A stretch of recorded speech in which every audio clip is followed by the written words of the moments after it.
Welcome to Sunday Night Live with your fellow nerds. We're talking The Boys. We're talking Obi-Wan Kenobi. We're talking Miss Marvel. I'm sure I will talk about the Wonder Man series coming to Disney Plus that was just announced. So, and it's also our special Father's Day edition. So, happy Father's Day to all the fathers out there, all the single mothers, all the single ladies, I guess, who everyone in that area. All the single ladies. All the single ladies. Whoa, whoa, whoa. Wouldn't be a show if we weren't singing. Keith sings Taylor Swift, and then Doug sings Beyonce. Yeah. Well, he's got more range than me. Oh. Remind me to tell you a story about that, about my range later on. Do we want to hear it? Yeah, I think you do. Oh, cool. Excellent. Everybody see Doug breaking up? Yeah, I saw it too for a minute. Oh, was I? Yeah. Your video was...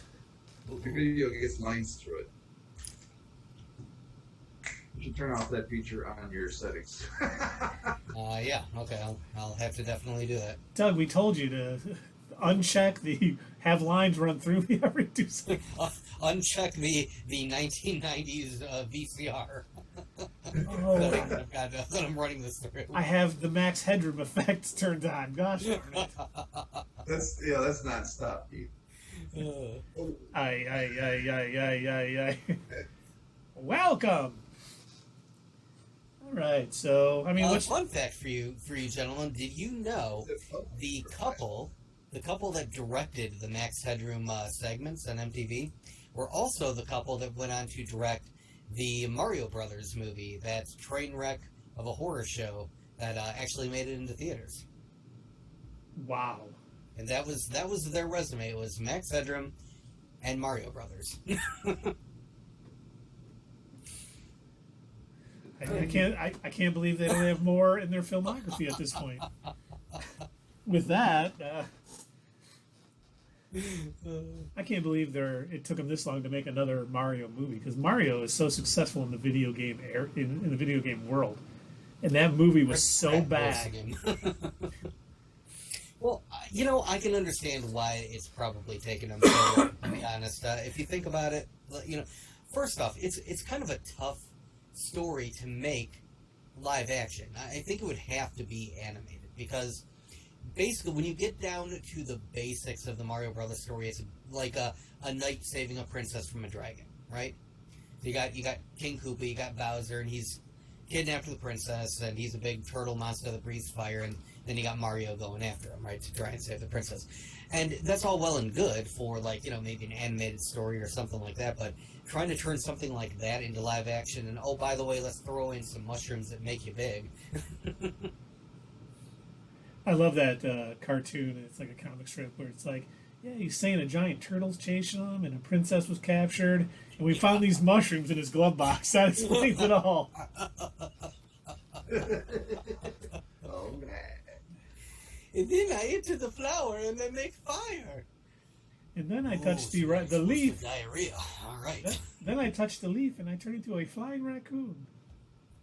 Sure you did, buddy. Sure you did. I still remember at work, we were working on our new mobile product, and we had this software to mock stuff up, and someone put a little leaf in the upper right corner, and we're like, what, do we want to turn into a raccoon or something? But all right, we'll hold off on our question of the day till maybe a few more people join in. But we can start talking Obi-Wan Kenobi, which all right. I think Dave summed it up best. I can't remember if you said it or it was on Slack. No, it was telepathically. Oh yeah, telepathically. Likes the plot. He used the Force. I did. Likes the plot lines, but they're just not executing it well. And I don't think a truer statement has been said. It's a good show. There's so many times I'm just like, they could have handled that better. Come on. It just, so many good scenes, so much good stuff, and then one little cringy moment, and I get totally taken out of the show, and I'm like, that was a mistake. Yeah, and some of those plot points, this is the one where they were in the hangar, right? And when Reva and Obi-Wan go to the door to talk to each other, and what they say, whatever they say, that's not the point I'm making here. The point is, she goes through the door with a lightsaber. Mm-hmm. So why would they try any other method to open that door? Why wouldn't they just go straight to that and she's in? You know, I know the answer to this. So the show can happen. Actually, I was like too when they first did it. She just cut through it. I'm like, they didn't have to soften it up for her, but Ryan Airy had a great point on his video. I don't know if you guys saw it, because I was the same way. I was like, and then he said that, I go, I really like that idea. The Sith kind of feed off of people's fear, and her cutting through the door right away would just be that sort of big fear there, but the pounding of the bombs hitting the door, them knowing that they're coming in, could have heightened the fear that she could have fed off a little bit. And I was like, okay, I like that answer a little bit, but I still think it was just bad writing on their part. You know, we can come up with like an excuse to me, but all right. Yeah, it's bad writing because she's not a Sith. Remember, she's just wants to get revenge on Vader. Well, so any dark force user. But you're right, she's not a Sith. Yeah, she's not using it on purpose, though. She only wants one thing, and that's to get Vader. So it's not like she's like evil to everybody. She's just trying to get one. All right. But let's talk about that for a minute. We're talking about dark side users.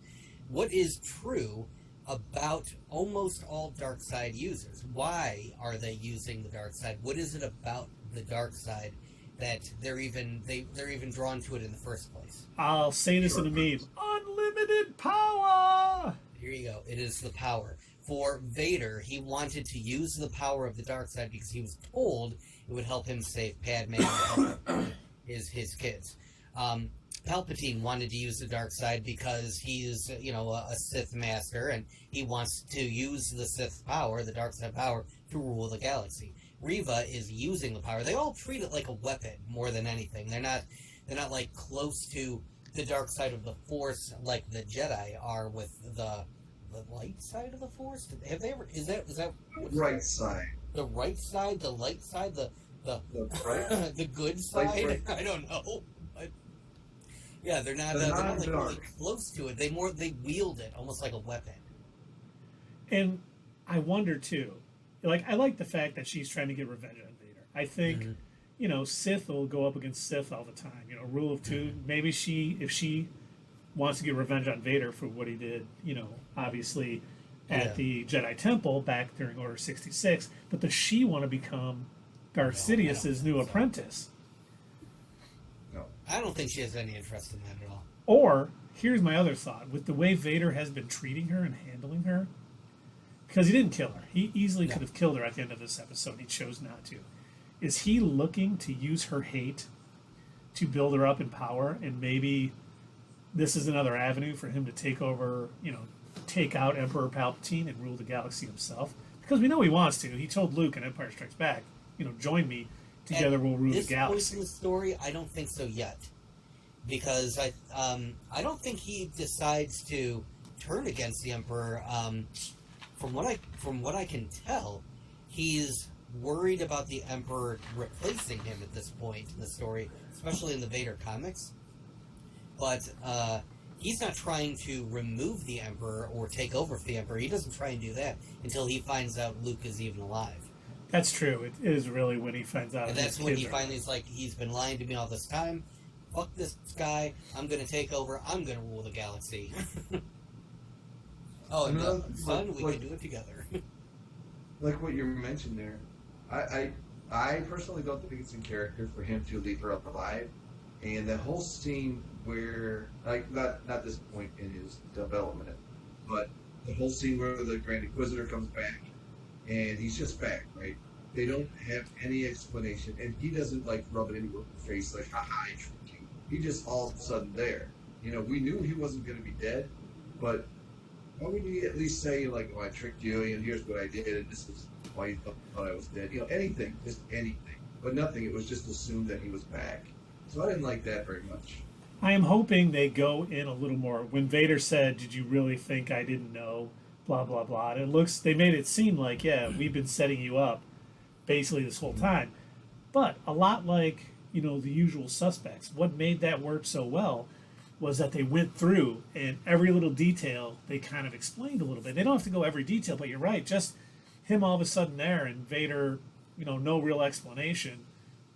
I was kind of like, I was hoping for a little bit more. Once again, Yeah. it's cool that he knew and it makes sense, but give us a little more detail instead of just, the Grand Inquisitor taking his pin back and then like marching out of there. Yeah. Mm-hmm. And when he says we'll just leave you in the stones where we found you, that's what I if Darth Vader says that, and your Max Headrooming out again, Doug, I don't know what's going on. He wasn't for me. When Vader says I have no further use for you, then usually done. See you later. But I also Just think, like in character. but him saying that, a lot of, I look at sometimes like that, like Kylo Ren when he was talking to Rey, and I'm not going to bring up that the sequel trilogy, but sometimes you say things to break them down completely so you can bring them back up. And I don't know yet if Vader is trying to do something where she has too much ambition, she has too much wanting revenge against him. He probably knows that because he did call her Padawan. And maybe he's just trying to break her down completely and bring her back up so she could be a good, Inquisitor. She could be positive. Maybe positive is the wrong way to say it, but she could be useful to Vader as an Inquisitor later on once this happens. Possibly. Yeah, I will. I'll tack on to that because we don't really know how Vader is at this point in his story. To Dave's point, where where he says it seems out of character for him to leave her alive. Possibly, I'm not sure because he doesn't seem to, at least when he was first starting off as Darth Vader. Oh, he was a murder robot, and Palpatine had to tell him a couple times, like, bro, you've got to stop killing people. I can't rule the galaxy of the dead. And the Grand Inquisitor was like, you can't keep killing my Inquisitors because, like, we're not going to have an Inquisitorius if you keep killing them all. And so that was 10 years ago. I think at this point he's chilled a little bit. He doesn't murder everybody. And then by the time we get to episode 4, you notice that he chokes a couple of people, but he doesn't kill everybody. And I think I remember pointing out, I thought it was odd that in episode 4, it was the rebels that were killing everybody, and it was the Empire that was using stun. Well, and I think too, they haven't explained this very well, and maybe they will in the final episode, but I don't really have my hopes up. She figured out how to find Obi-Wan Kenobi. He understands. She could be useful. She's smart, she's clever, she does things, and, maybe he does things, but they haven't explained that very well. It's all just sort of plot point, and, I mean, it's almost okay. like they need more time. Yeah. Maybe they've cut a lot of things out. I guess I would, if there was more to this, I would like to see what that was, because, yeah, it does feel like we're missing certain plot points. Like, maybe they didn't need to do some of the things that they did, because they now don't have time to explain why they did the things that they did. When you brought up the fact that the Grand Inquisitor just showed up, and he doesn't say, oh, hey, by the way, haha, I tricked you, oh, by the way, this is why we did all of this. Yeah, none of that happens, and I think realistically it probably should have. I think maybe there should have been a conversation, there should have been a little bit more time instead of all of this tacked on at the very end of the episode. So, yeah, I don't know. It felt very rushed. Like, they were like, okay, we've got, 3 minutes left to tie this all up. Come on, let's go move it. And another thing about the entire series overall, before we get into more plot points, is it enhancing the story? Is it telling you stuff that you did not know before? Or is it just kind of going through shit that you probably thought probably did happen along the way, but you weren't, it wasn't on a show or anything yet? But I don't think it's really, in my opinion, that it's enhancing my Star Wars experience. I think it's just telling a story. Oh, and I think the reason that I didn't like the way Leia's acting is because she was sassy in the as Carrie Fisher, she was sassy, but in a different way, not in a retaliatory way, like the 10-year-old girl she is. Retaliates against her parents. That's what she's doing right now. She didn't do it in that way. It was more like, We're getting shit done, but I'm gonna give shit. I'm gonna give you shit about it anyway. Like you're a little short for a stormtrooper, but she didn't put him down. You know what I mean? It was just sassy. Well, And I but think people right can now, change a she's lot by. very resistant. I mean, I'm a lot different than I was when I was 10. Also, Well, yeah, Yeah, I'm just saying. you aren't holding fire extinguishers anymore. I was 17. Right, yeah. 17 when I did that. Oh, Oh, but really, is it enhancing the story overall? That's my main question. I don't know. What were your thoughts You know- on Solo or on Rogue One? Let me answer Dave's question first, because I think the one thing that it has done, which I've liked, is allowing Hayden Christensen to be in the Darth Vader suit and see some flashbacks and do some things. It's almost bridging the gap between Revenge of the Sith and A New Hope. Like, we're getting some connections there, where before, you know, different actor for Obi-Wan, different actor and thing. It felt like there was so much separating the two trilogies, and now it seems to be bridging a little bit. Now, did I expect a lot more from it? I certainly did, but that is one of the things I've liked about it. And you know, like, the plot has been good, like we said, but the everything around it hasn't been as good. Like, for instance, you know, we really needed to hear that the fourth sister, bitch better die soon, you know, came Oh my God, dude. came. She's got to. It makes me so angry that I'm like, she's gonna die. From the moment I saw her, I'm like, she's gonna die. Obi-Wan's gonna take her out. That's when he's gonna get his mojo back, and she's still just always there. Man, The red shirt on the Enterprise. yeah, that's what she should be, right? But I mean, things have been good. But this series, I think my hopes for this were pretty high, and they are coming in, you know, well under what my hopes were. Kind of lukewarm. It's Lukewarm. you know what the temperature is inside a tauntaun? Lukewarm. Boom. It's going to be all dad jokes tonight. Happy Father's Day. Yeah. You got anybody else so we can raise our question? Oh, not yet, huh? Thunder Walker jumped on, but I think he went back to watch The Boys. I was telling Doug before we went on that you know, part of our dad-daughter day with Jacqueline was I told her, I said, do you watch The Boys? And she says, no. I said, well, I'll put it on for 10 minutes. If you don't want to watch it after that, I'll turn it off. And she was hooked in 8 minutes. Did you start on, I'm assuming, episode 1 of season 1? Yep. She goes, what just happened? I'm like, you're going to have to watch. All right. You know, it's funny because, let's remind me, I have a point about The Boys and some of the negative Twitter stuff that The Boys have been getting, which Oh, Yeah. I did not know about it's that. all petty BS. But remind me, we got to talk about it when we get to The Boys. Okay, all right.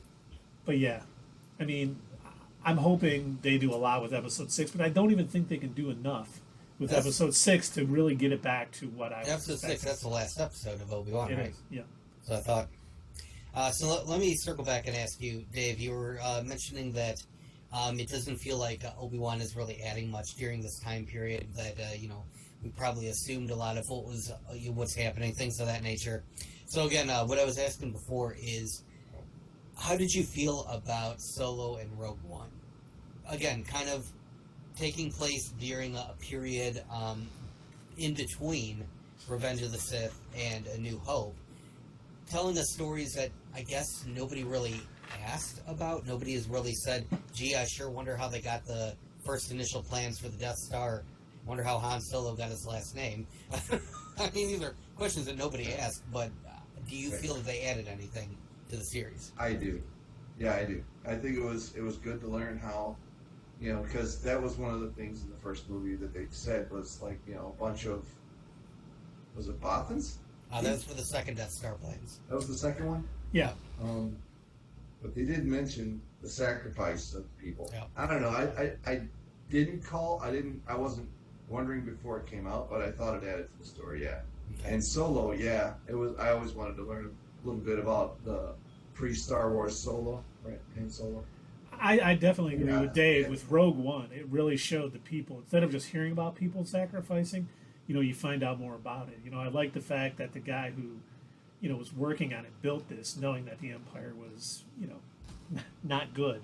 And it helped. And I thought seeing the faces of the people and getting to know them and like them and seeing the sacrifice they made for the greater good was well done.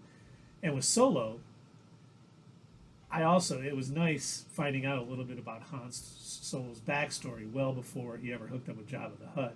And I think they had some wiggle room with his character a little bit. Like Obi-Wan, I think one of the reasons like The Mandalorian and things like that worked where in the time frame they were, because it was getting away from the Skywalker saga.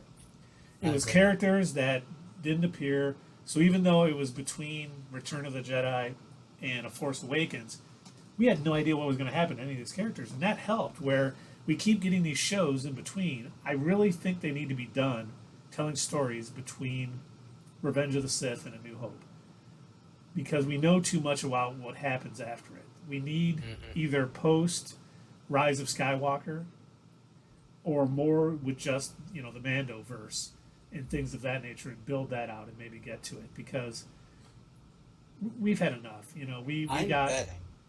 I'm betting that Disney is too afraid to do anything post Return of the Rise of Skywalker, because they seem comfortable in this space where, well, we can bridge the gap because we know how the story is going to end up. It's already been told as a movie. Having to be put in a situation where they're like, we don't really know what's ahead. And I think Filoni may have messed that up for himself, because his, the Clone Wars and Rebels was so good at covering all the points that you were wondering about as a Star Wars fan, in between, that they think they can keep doing it. Well, they probably could if it was Filoni doing it. Well, and Tundra Walker just said they have to address the post-Return of the Jedi era. Yeah, absolutely. I think that's a much better area to delve in now. That's what The Mandalorian is doing. Yeah. And Ahsoka. Yeah. Oh, yeah. Andor? I'm still not excited about it. Andor is taking place before New Hope, right? Right. Yes. Yeah. It's another one that's in that era that we're talking about. So, okay, in the case of Andor, I don't mind that so much, because to me, I think that's going to make the galaxy feel more alive. The few clips that we've seen, they're showing different aspects of the Imperial government. They're showing a lot of these other officers and sort of the day-to-day of the Empire, and I think that's actually a good idea. And it was something that I appreciated about Rogue One. And it is. It's characters that aren't associated with, the Skywalker saga. So it tells a little more of the rebellion forming and getting there. Yeah. And I like the Empire not just being a one-note villain of, ha ha, we're evil for the sake of evil's sake. And we're going to do evil things today on Evil's Eve. It's like, okay, well, yeah, that might be Palpatine, he's a mustache twirler, but these other officers and these other Moffs and everything, they're just like, yeah, I just really wanted to rule this planet, or I really wanted to rise in the ranks and have a little bit of power and make some money or whatever, or I want security, or I want to bring order to the galaxy. Yeah, I want to bring order to the galaxy. I want to eliminate sand planets. There's just so many of them. There's is that Juku? I forgot the name of that planet. Tatooine. Jakku. Joku? Jakku, yeah. Jakku. Yeah. One of these days I'm going to have to rewatch this sequel trilogy. I don't want to, but I think we should at some point do a back to the editing room on it. Oh God, if we had to do it. That would be a long one. Oh. You gotta have 2 separate nights a week. Yeah, we could do part 1 and part 2. That's not bad. I don't mind A Force Awakens. That one was okay. In the sequels, that one was possibly the okayest. Yeah, I'd agree with that. Yeah, I think The Last Jedi was the most okayest. The Last Jedi just ruins the whole entire thing. It's so bad, so horribly bad. The Last Jedi? Not The Last Jedi. I'm sorry. Oh, I was gonna say The Rise of Skywalker. My God, got me confused. Rise of Sky Garbage. Yes, The Rise of Skywalker was terrible. It was the worst one out of the bunch. ruined it. Cosmonaut Variety Hour just recently released a video going back over The Rise of Skywalker. You guys should check it out if you get a chance. He basically does like a return to the editing room, kind of like what we would do, but he does it like point by point. What he did was he rewatched the movie, and he said, okay, here's what actually happened in the movie, here's how I would rewrite it, here's how I would fix it. And it's definitely worth a watch. It's a good video that he put together. Does he keep the same plot points, or does he just change the story, or does he just completely rewrote the whole story?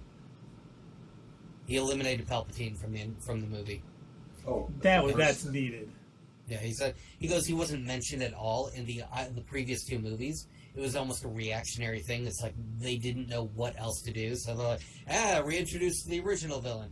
He says, we're not doing that. He says he was never mentioned. It was assumed that he was still dead, so I'm taking him out of my version of the movie. Good. I'm excited what they're going to do with Thrawn. That would be an amazing trilogy, I think, if they handle it right. See, okay, you bring up a good point with, for instance, Thrawn. Here's something that I think Dave Filoni does best.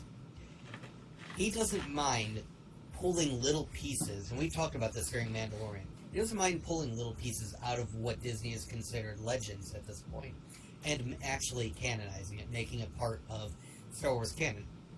Have you guys noticed throughout Obi-Wan, there have been several names that have been carved on the walls, and other YouTubers have mentioned, these are people that come from the Legends novels, or from video games, or things like that. Things that prior to them now being engraved, literally engraved in the wall, and part of the series, now they're part of canon. They're now part of Star Wars canon. They exist in the Disney Star Wars universe, whereas they were very ambiguous before.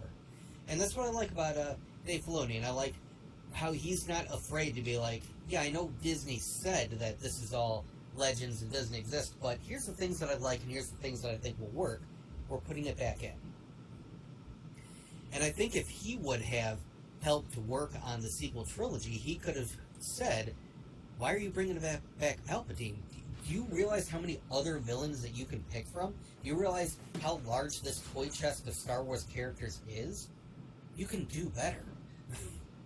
Create a new Sith that's coming in, You don't have to go back to that. And they've had so many great Siths in the Legend books, Exar Kun, they've had Darth Raven, which... it's funny, and I was reading, I don't remember where now, but they think that the Knights of the Old Republic Sith are going to be in the Acolyte. Darth Revan, Darth Malak, and a couple of those others. And I'm like, I hope they do it, because, bring some other Sith in, mix it up. It doesn't have to be all Palpatine and Vader. This is a huge universe. I like that they, do certain things, but we should move on a little bit. Get some new characters in it. Get some new storylines. That's why the whole Thrawn thing. I hope we see Thrawn rising to power and the Mandalorian bringing, Mandalore back up into power, and see what happens with that. Mm-hmm. We don't need to have, Jedi in every story. Jedi are rare, and they should, be seen occasionally and help out in a big situation. But, man, they can make shows without Jedi, and it'll be... They can. Fantastic. They've proven it. Yep. Throughout the first season of The Mandalorian, the only quote-unquote Jedi was Grogu, if you can call him that. He's, because he could use the Force. There were no other Jedi in the first season of The Mandalorian. They were just referenced. Yeah, and the movies were just the Skywalker saga. There's other sagas out there. There's obviously the Din Djarin saga that we're just getting into. Yeah. I still really hope that the whole Filoni stuff is Din Djarin becoming the new, Mandalore the Great or whatever. And then, Mandalore goes to war with, the Republic or whatever. One side doesn't have to be evil. Mandalore they both have good points, and they're just at battle, and, that could be a good way to go. Get away from Sith rising up against the Jedi, and maybe you have Sith hiding in the shadows doing certain things, and other Jedi's trying to help, but make the story just about two warring, empires, basically, and the good and the bad in both. I think that'd be a lot better way to go now than trying to bringing back Palpatine again or something else crazy. I agree. Yeah, it doesn't always necessarily have to be These are the absolute good guys, these are the absolute bad guys. You can have a more nuanced, like, oh, let me think about the morality behind this kind of situation. Like, we've talked about this before when it comes to, like, some of the Marvel movies where some of the best villains that they put on the screen are the ones where you're like, yeah, I can understand why they would think like that. I mean, they're still bad, but I get it. Yeah, I wouldn't go about fixing it the way that they are, but I can see what motivated them. You know? Right. And I think they should, they should be courageous enough to try that. Disney has Marvel and all these other properties under their roof. There can be some communication among the teams and be like, hey, this is really working for us. I mean, at the end of the day, these are all just fairy tales that we're all telling. Yours just happen to be in space. Sometimes ours are in space too. But, like, you've got wizards, we've got wizards. It can be done, guys. Yeah, they forget about the mistakes. They have so many eras that they could cover. I like the fact that the Acolyte is back in the High Republic and things of that nature. They could tell stories in the High Republic. They could tell stories 100 years after the Skywalker saga. It doesn't have the next trilogy, if they do make another, trilogy of movies, doesn't have to be right after the Rise of Skywalker. It could be 100 years in the future. Things could massively change. There's no Skywalkers running around. Maybe there's a new Jedi Academy. Yes, there is. There's one. There's one Skywalker. But she buried her weapons, so. Well, let me ask you gentlemen this. We've been really beating up on Obi-Wan Kenobi, the series. So far, as you've been watching it, is there anything that you think it's doing right? Anything that you can say definitively, well, this part is done good? I actually liked, I know you guys didn't like it because of the terrible graphics, but I liked the flashback scene. It gave me more background than the whole series had so far, I thought. And it was made to mirror what was going on in the show at that time, how he was being too aggressive and he decided to let it go. So I think that was my favorite part of the whole series, which isn't saying much. See, I liked it. I just thought it was a little odd they chose not to de-age Christensen in that because he looked really old. I thought you know what? I looked that up and they said they did de-age it. Yeah. I think they could have tweaked it just a bit more. I wonder how he really looks. Yeah, really. Now I'm a little worried about him. Is he okay? He didn't need that burn skull cap. He really looks like it. Yeah. All right, I'm ready for makeup. Nah, you're good.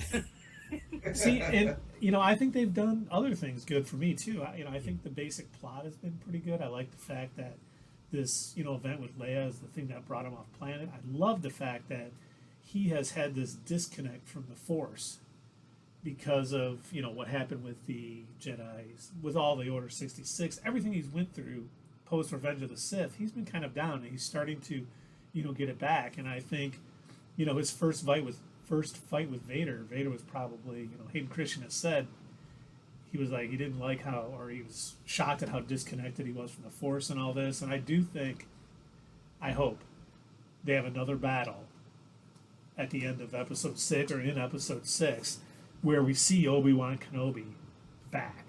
And I think that'll be, worth the insight, worth this whole series, hopefully. We see him defeat Vader again. So the whole last time we met, I was the learner and you were the master, still makes sense. Because he has to teach him another lesson, or that line from A New Hope is going to be bad. Right. And I just thought of something. And maybe with that last line of what you said, maybe I'm not right. But I was thinking, it's going to come down to, this is the last episode, and he left Reva alive. So Obi-Wan and Vader could be fighting, and then Reva steps in, gets herself killed, and Obi-Wan does what he does best. He gets everybody out of the situation. You know what I mean? He's always good at getting away. He's not worried about winning or losing. He's worried about saving the most people. So that's what he does, and Reva is the one who steps in and saves him. How about that? How do you like that, Frank? Reva saves Obi-Wan? Yeah, she steps in between because Obi-Wan doesn't care if he wins or not. So Okay. she steps in between, the lightsaber going into Obi-Wan. She takes it.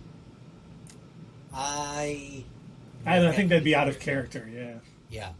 I don't think at this point in his story he would be so willing to sacrifice himself, only because he does still have his mission on Tatooine with Luke. Oh no, I'm not saying he was going to sacrifice himself. I'm saying that he was in a battle and she got in the way of a killing blow or something. Okay, all right. But for what reason though? Because she was trying to sneak up on Vader. Oh, to take out Vader. Oh, okay. Yeah, I mean, I guess I could see that. She probably still has not, given up her want to get rid of him, to kill him. She clearly that's what drove her to the dark side to begin with. And I did notice that they do all have, all of the Inquisitors, they all have red lightsabers, which means that they did have to bleed a kyber crystal, which means that they must have a strong enough hatred or anger or something to be able to do that. So she really hates Vader. So. Yeah, she really does. I'm assuming that it hasn't just gone away. Right, especially after what just happened. Yeah. Oh, the other part, I almost forgot. The other part I wanted to talk about is I thought it was so very Jar Jar-esque that Camille Nanjiani's character, who I really did not like in this episode, just fumbled the whole message for Bail Organa, and so she could find it and know there was. I like the fact that she found out that Obi-Wan was on Tatooine protecting a kid, who I'm sure she's going to figure out is actually Anakin's kid. But I thought the way they handled it, it was they could have done a better job of that. Make her, show her figuring it out, show her using her, guile and some detective skills to try to figure it out or understand it. I just thought that was too. They would, I'm definitely not against it. I just, I think her main goal is to just get revenge, and maybe she thinks that Anakin's kid will be the way to get revenge against Vader. I wonder. She's got to die with that knowledge, because it's not world. It's not. She does. I think we were talking about that in our Slack group. We were discussing that. It's so weird, how known this is at this point. There's a good handful of people that have found out this information, and yeah, she does need to die with that. Otherwise, because Vader isn't supposed to find out about it until after the Death Star blows up. Right. Yeah, that has been in canon with the comics and everything else. Yep. So yeah, I think he cannot know. No, because again, that's what we're talking about this before. That's what makes him finally decide, I'm done with the Emperor. I'm done serving him. Yep. That's what brought him back, and then somehow Palpatine lived. But I do wonder, do you guys remember when that episode of Rebels where Maul fought Obi-Wan? And then as he was dying, sorry, spoilers. As he was dying, he says, is he the chosen one? Is he the one that's going to, what does he say, save us or redeem us or something like that? Yes. I think that those are his words. It was something like that. I wonder if he knew about all of this. I'm wondering how well versed Reva is and the other Inquisitors are in some of this, I'm going to call it Force lore, just because I really don't know what it is. If it's specific to the Jedi, if the Sith are aware of this. Maul seemed to know about this whole prophecy and everything. So I'm wondering if she does. Is she also going to come to a similar conclusion? Is she going to be is she going to want to use Luke and or Leia as tools, like she already used Leia, or is she going to come to the conclusion, is this the chosen one? Is this the one that's going to, save us or whatever? The one thing could possibly be too, I was laughing when she was facing off against Vader after he just totally pulled that ship out of the sky and crushed it. Right. Good for her for thinking she had a chance. But it's almost like Jedi Fallen Order. I know you guys didn't play that game, but when you finally get to face Vader, I know that scene. I know what scene you're talking about. You're like, oh, boss fight. But it's not even close. And it was exactly how that scene was. He just toyed with her. and basically embarrassed her. And I can't help but think she has to find another avenue to try to get at him, whether it's Luke or something, because she knows she doesn't have the power to face him head on. No one does. Well, outside the Emperor, I guess. But is that why she's going to head to Tatooine? Are we going to see her? Which I was thinking about. If she goes and like kidnaps Luke or something and tries to do something along those lines, I mean, Luke would have known about Sith and everything else or something if that would have happened to him. I really hope she knows about Luke, but he is not involved in the story in episode 6 at all. Because come episode 4, we talked about this, I think, a couple of live streams ago. In episode 4, Luke seems like completely oblivious to like what's going on. He's vaguely aware that there's a rebellion happening. If I'm not mistaken, when he says he wants to join, when he wants to become a fighter, He wants to join the academy, the academy. That's the Imperial Academy, right? Yeah. So like he wants to go serve the Empire. So that's what I'm saying. Like I don't think he's really fully comprehending like what's really going on in the larger galaxy. He's some hick from Tatooine. Yeah, and I'm sure his Uncle Owen and Aunt Beru aren't filling him in on anything because they want him to be as far away from battle and Jedi and Sith as he can, because they probably understand, what could happen. If the layperson, people on the Outer Rim planets and everything, I wonder if they even know what those words are. Like, I am sure they know what the Jedi are, but how many people really know what the Sith are at this point? Probably not a lot. Because I think even the Jedi in the prequels, they were like, we thought we eliminated all the Sith. We thought they were gone. Yeah, the Sith haven't existed for thousands of years. Yeah. And if people like, Han Solo and company can completely forget what the Force is and what the Jedi are within 20 years, I'm sure nobody really knows even what a Sith is at that point. Yeah, I'm sure there were stories of Jedi, but nothing. You didn't see them on every planet roaming around. Have you guys watched some of the deleted scenes from episode 4? No. So at one point, when Obi-Wan is in his house talking to Luke and telling the story, he does use the word Sith in the original cut. I'm gonna have to check that out. Mm-hmm. Yeah, it was he just kept that to himself until Luke showed up.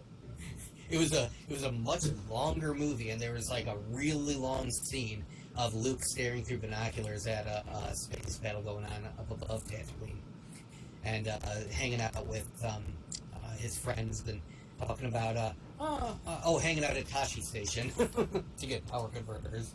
An actual scene for it? Yeah, there was an actual scene for it. He was hanging out with Biggs. Was it the same guy? Yeah. Oh, I guess he was. That wasn't the first movie that he did see Biggs. Mm-hmm. Biggs died in the first movie. Yep. Well, yeah, George Lucas thought that it made the story better if he literally showed and explained every aspect of the of everything. And so we had like an hour of Luke hanging out on Tatooine. Yeah. In some circumstances, that works. In some. I'm kind of glad that they cut all of that stuff out, though. Yeah. I wouldn't have been able to memorize all that stuff at that age. Episode 4, the way that it was released with, we've got space battle, we've got bad guy with a cape, we've got princess, we've got plans, robots, and we've got, huge explosion. It's awesome, it's really cool. Millennium Falcon. What the hell's an aluminum falcon? So it's a fun movie. Now, let's tack on like all of the extra stuff that George Lucas wanted.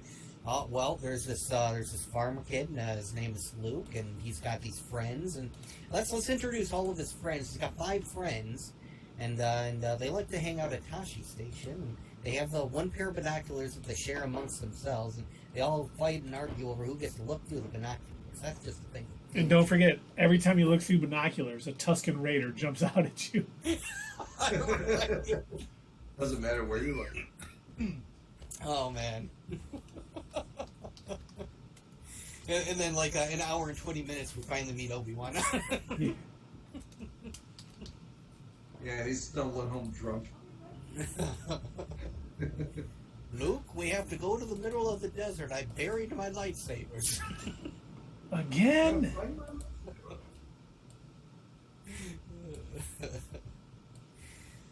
Well, we talked to anything else on Obi-Wan? Yes. One last thing I do want to circle back and talk about.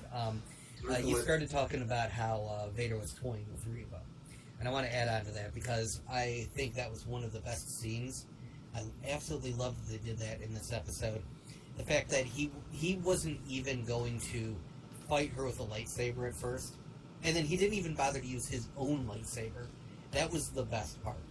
Much like Obi-Wan took his lightsaber in the He took scene. hers, broke it in half, and was like, okay, sure, I'll play your game. Tossed her one of them. It's like, okay, yeah, well, I'll fight you. You know, why not? I'll bat it away. And he's like, he's not even taking it seriously. Then he's got two lightsabers. And I swear, I thought for sure he was going to do a Count Dooku moment. Yep, I did thought too. he was gonna do it. But then he must have decided this isn't even worth my time. That's why I almost think he's trying to groom her because she. Mm-hmm. The one thing that stood out to me, and I was talking about on Slack to you guys, is she is Ezra Miller. No. No. He did not. Not that bad. But she is not disfigured like almost everyone else who uses the dark side a lot. Well, so it's almost like he's bringing that out of her. He wants to bring out her hate, her anger even further to, get her further down the line. That's the only reason I can think why he would keep her alive. Or she was just so far beneath him, he didn't even care if she lived. That's what I was thinking. I think it was just a matter of, he just doesn't even, it's not even worth, she's an ant to him. Yeah. See, that's why he just would have stomped her out. It was too much work for him to even bother pulling out the magnifying glass to burn her with the sun. It was just whatever. I mean, that's why I think it would have just snapped back and then walked away and that would have been it. If he was truly done with her. And Tundra Walker says, I still think it's tragic that the best swordsman other than Yoda is just a big force bully. But he lost his limbs, too. I mean, he can't jump around like he did when he was Anakin Skywalker. Oh, yeah. I do like that, though, big force bully. And he had to change his fighting style to fit with what he is now, which I thought was handled fairly well. And the special edition should have jazzed up the lightsaber duel a little bit. That would have been cool. Didn't stop General Grievous. Well, General Grievous, was he ever a man or was he always part robot? I don't know. They aren't super clear on Well, that. he wasn't born that way. But Was it's he different born? characters, too. Was he born, or was he poured out of a petri dish? Yeah, I don't know, because he just kind of shows up in episode 2. I don't even think he was mentioned in episode 1. Yeah, I don't think he was. But Yeah, I just just all of a sudden. Sorry. I was going to say episode 2 just kind of. Huh? I think Keith lost his train of thought. Oh, sorry about that. I did.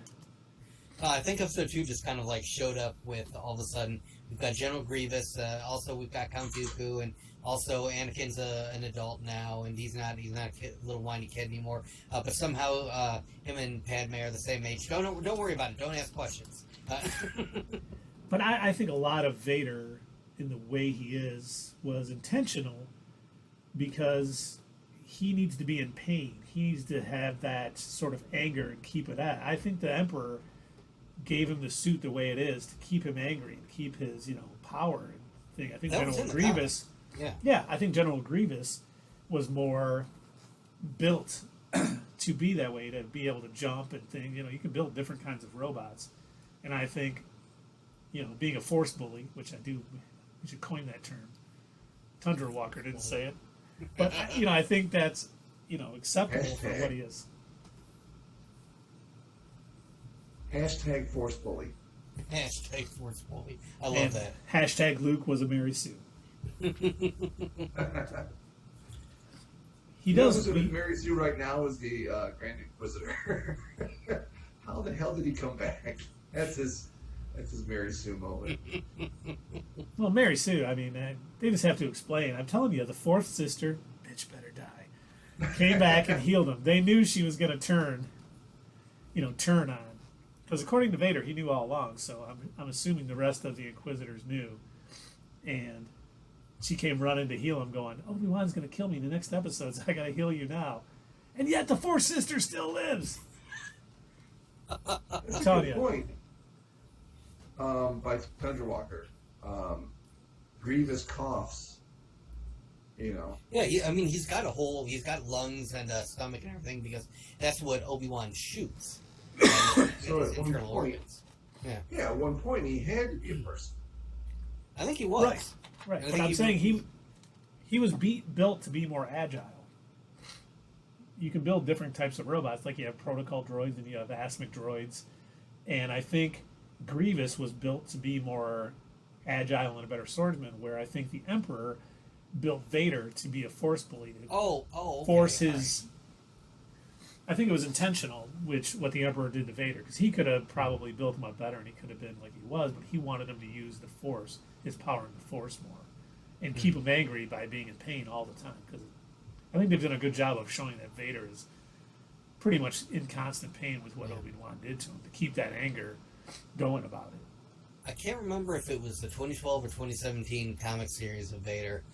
One of them, they did mention that, like one of his doctors or assistants asks him, why don't you have a better suit, or why don't you ask the Emperor for a more upgraded suit? And he basically comes out and he says, if I wanted one, I could build one myself, but I choose not to.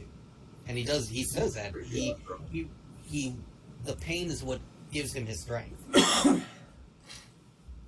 Keeps him focused. That's why we keep moving off in Return of the Jedi. He was able to go back to the white side where they had white macadamia nut. Your sound is starting to be a little off again, Dave. Yep. Nothing's changed. Oh, now you sound good. Well, not. Oh no, it's good still. Huh. Weird. And One thing you heard think about the cookies? No, I didn't hear anything about cookies. What did you say about cookies? So that's why that Vader was able to come back to the light side after he died because of the white macadamia nut. Oh, the macadamia nut cookies. Yeah, I remember that scene when he was given macadamia nut cookies. Yeah, that one scene in that movie that one time. That didn't happen.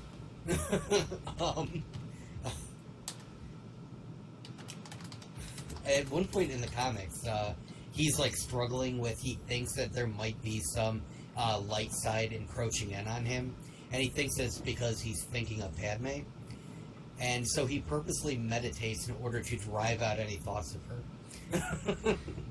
Edamame.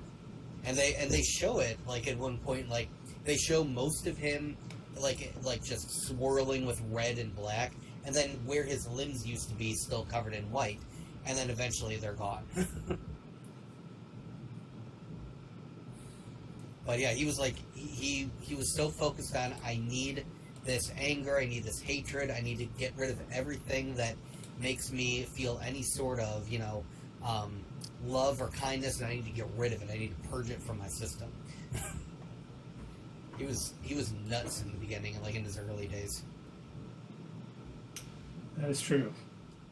All right, should we head on over to Miss Marvel? Have we? Before we start talking about Miss Marvel, do we want to ask our question? Yes. Good point. That's good enough viewers now. Yeah.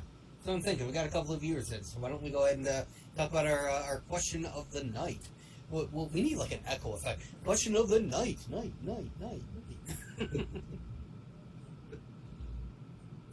All right. So, because as Keith pointed out, this is our special Father's Day episode of our live stream, we've got a very important question we want to ask all of you in the chat, and we're also going to answer it as well.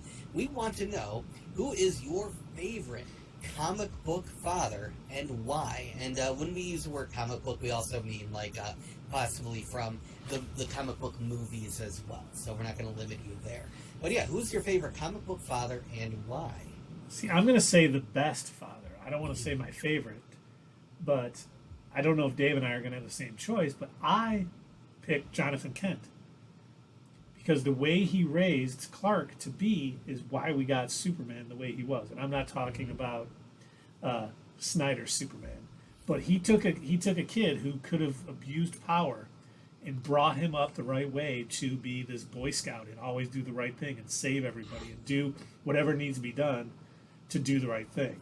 And that takes a lot, because without a good dad and a mom bringing him up and raising him the right way, we could have had Brightburn or Homelander in the DC universe. So I chose him because he had the biggest responsibility, and he, did whatever he could to make sure that Clark knew right from wrong and did the right thing. And I think that's huge. Very good argument. And Sierra says Hawkeye. Yes, he is a great dad. That Hawkeye series really showed him with his kids and how much, he loved being with them and all that good stuff. I mean, when they disappeared, well, the one kid who wanted to put freaking ketchup on his hot dog, we know is going to be a villain soon. But that's not his dad's fault. We're still talking about that. And Tundra Walker says Brian Banner, best first name. For those of you who don't know, Tundra Walker's first name is Brian. All good choices. I had a feeling that you might go that way, so I had the top two were a tie with me, and they were both Kal-El's father. Mine would be Jor-El. He sacrificed, he sent his son across the galaxy to save his life. And not only that, he packed up all the knowledge of all the 28 known realms, and for his son to learn and have his own knowledge base, and he was going to be there for him his whole life whenever he needed him through the Kryptonian technology. So if you would have chose Jor-El, I would have went with Jonathan Kent because they're both. It's a tie to me. They're both. I thought they did both great job as fathers. What do you got, Doug? Me? Well, I think I already told you guys the direction that I was going to go with this, but my favorite choice comes from the MCU, and this is also just my favorite portrayal of this individual. It has got to be Thanos. Thanos is my favorite father figure in not so much the comics. The Thanos of the comics is very one note. He's very weird and he's very obsessed with banging death, but the embodiment of death. But in the MCU, Thanos actually, when he invades a planet, every now and again he will keep somebody to raise as one of his daughters. They become known as the children of Thanos, and so we've got individuals like Gamora who become his adoptive children. And here's why I'm bringing this up and why I'm putting this out. He tosses Gamora over the cliff, and Red Skull is very specific. You have to get rid of someone that you love. You have to in order to summon the Soul Stone. He truly loved Gamora. He killed her, but he truly loved her. That's a good dad. That's the point Sierra's making right now. He sacrificed Gamora and he pulled Nebula apart. Yeah. No, your dad hit everybody. Come on. He's trying to save half the universe. Oh, we're not sponsored by Pepsi. That's why that happens, Thunder Walker. And it's actually it's in a Pepsi bottle, but it is actually a 0 sugar A&W cream soda. I can't drink caffeine this late, so I'm trying to be cool by looking like I'm drinking a cherry or a cherry Pepsi when it's really a cream soda. I think I just lost all of my street cred right there. Sierra says, he stole them from their real family. He killed their real parents. Yeah, but, I mean, he gave them knives and cool, sharp toys. That's, that's but see, that's what they wanted.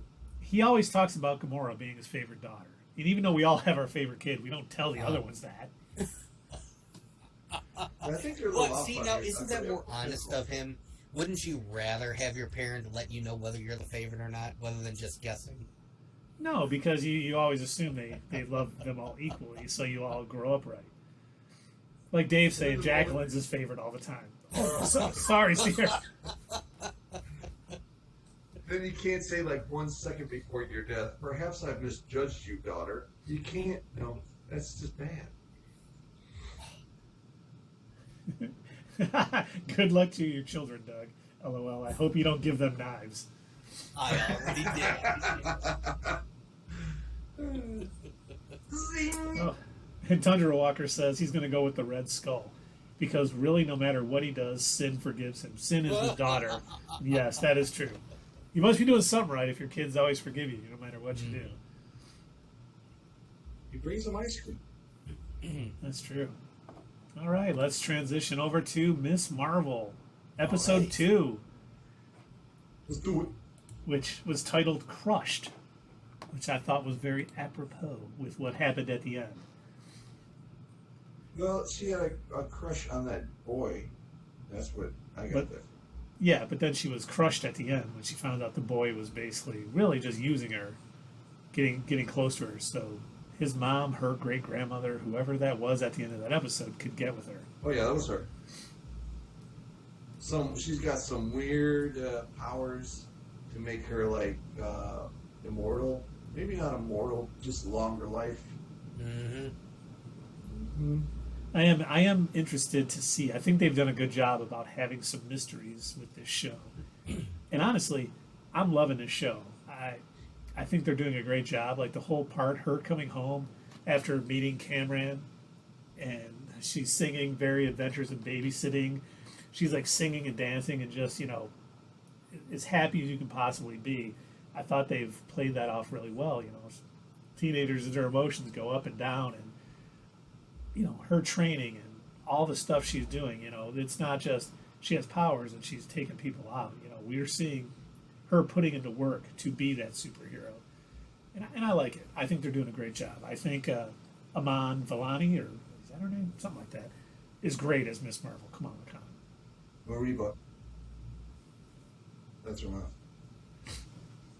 But, yeah, I really like that they showed her training and having her own struggles with this. They've been lacking in doing that lately, I think, and when introducing the new characters. I mean, especially in the movies. So, like, if we went back to Star Wars, I think they didn't spend any time, like, with Rey, developing her powers. She just had them, and she could use them. I love that they're actually showing her struggles like they did in the first Iron Man, He had his struggles too, but then he became awesome. Well, you know why they stopped doing that in movies, right?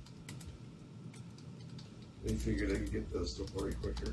No, too many critics and fans were complaining, saying every one of your origin stories are the same. You always do the same thing, and that was a legitimate complaint that kept happening during a lot of these movies. Iron Man came out, and it was an origin story of how Iron Man got his powers. And while we appreciate it now, and I do too, I think it was a great movie. I will go back and watch the original Iron Man and be like, that's a good movie. I liked the montage even. Like, as corny of an idea as a montage is nowadays, like, I liked it. I enjoyed it.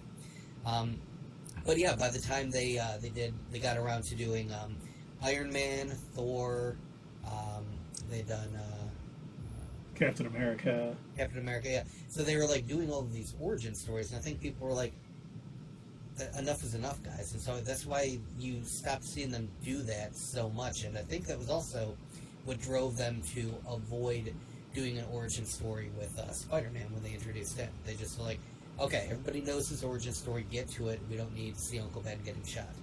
Whereas you've got, DC over here. We need to kill the Waynes. I swear to God, in every movie that Batman is in, we are killing those Waynes.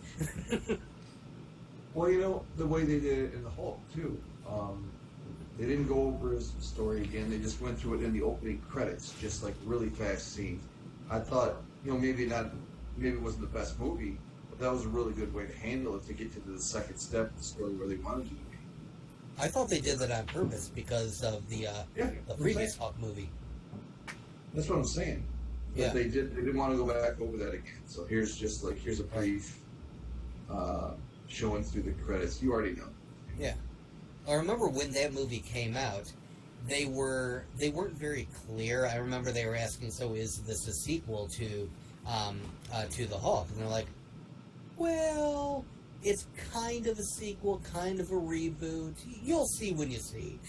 And they were kind of like, they didn't really want to say whether it was or wasn't.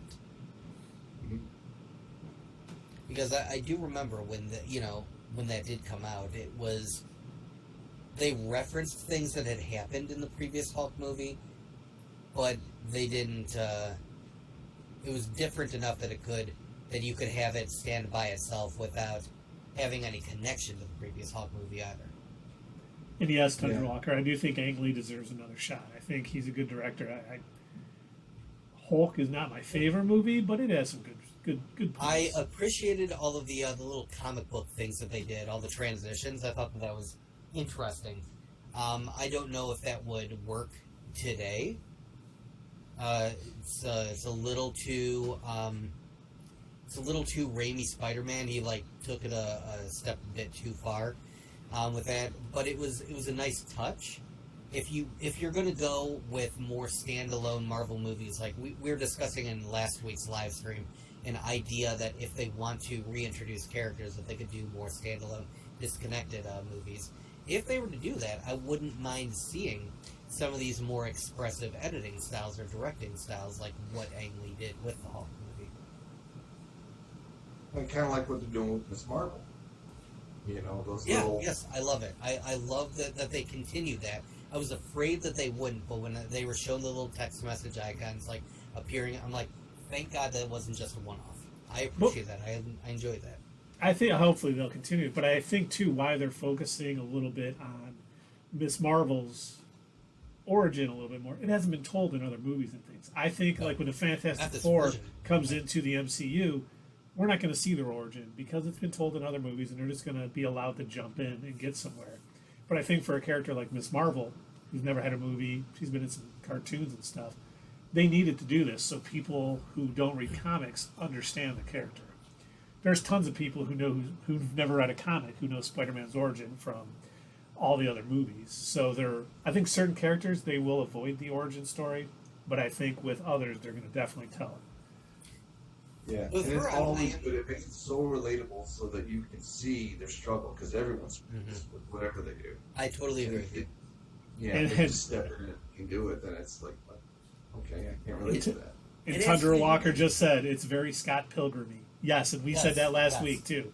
And that's, I think, what we all like about it. They're paying homage to that a little bit and also creating their own, character with this stuff. And it's just, unlike Obi-Wan, when I'm watching it, I'm totally immersed from start of the show to the end. I'm not getting pulled out with, cringy scenes or missteps, writing or story-wise.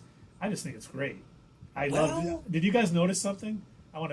Before you can, I'm sure you'll have a cringe part. I'm gonna nip it better not be her singing, or me and you are gonna have words with man. But did you notice the kid she saved had the shoes that were stolen from the mosque? No, I have a picture on my phone. God, I wish I would have. I was a little too busy this weekend to do it.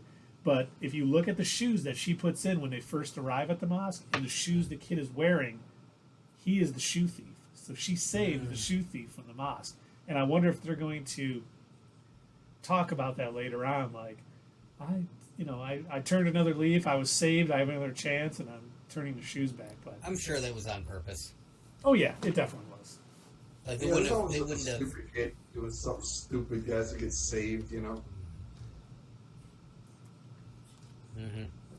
No, I will say this. I think mostly it's pretty good. I certainly don't dislike Miss Marvel. I think it's a pretty okay show.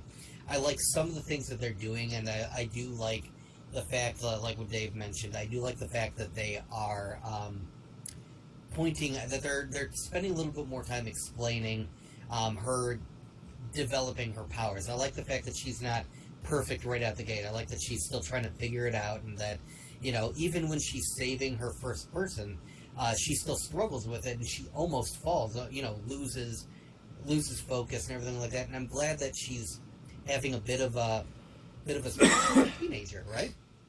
She's a kid. She's suddenly given these powers, and she needs to figure them out. So it is going to take time. And to me, I think that's a bit of a callback to Shazam.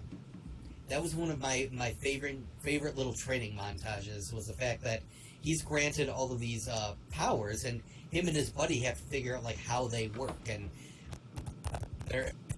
they're doing these little video recordings and uploading them to YouTube and trying to figure out like, okay, what powers do I have? What can I do? Am I bulletproof? Am I explosion proof? Can I like? And they're trying to like compare them to other existing superheroes. So yeah, I appreciate that they're doing that in this too, because I think that's it makes it more realistic. It makes her more human. It makes us able to connect with her a little bit better.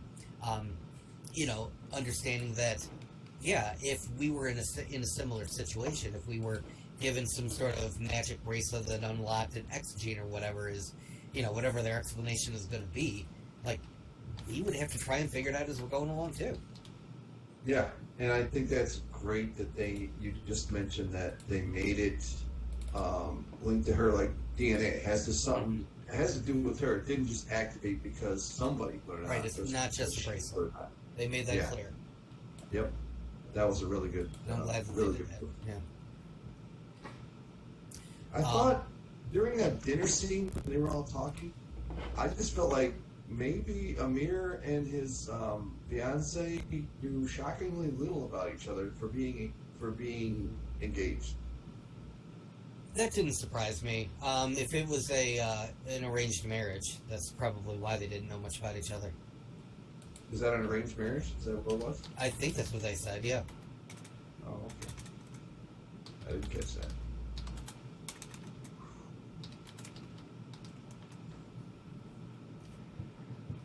Now I'm not gonna speak for the entire Muslim faith, but it is pretty common in Islam for a lot of people from Pakistan or from those areas that it is an arranged. Pakistan, Bangladesh, a lot of those areas it is an arranged marriage that they set up, and I only know that just because I've got a lot of friends who were in similar situations.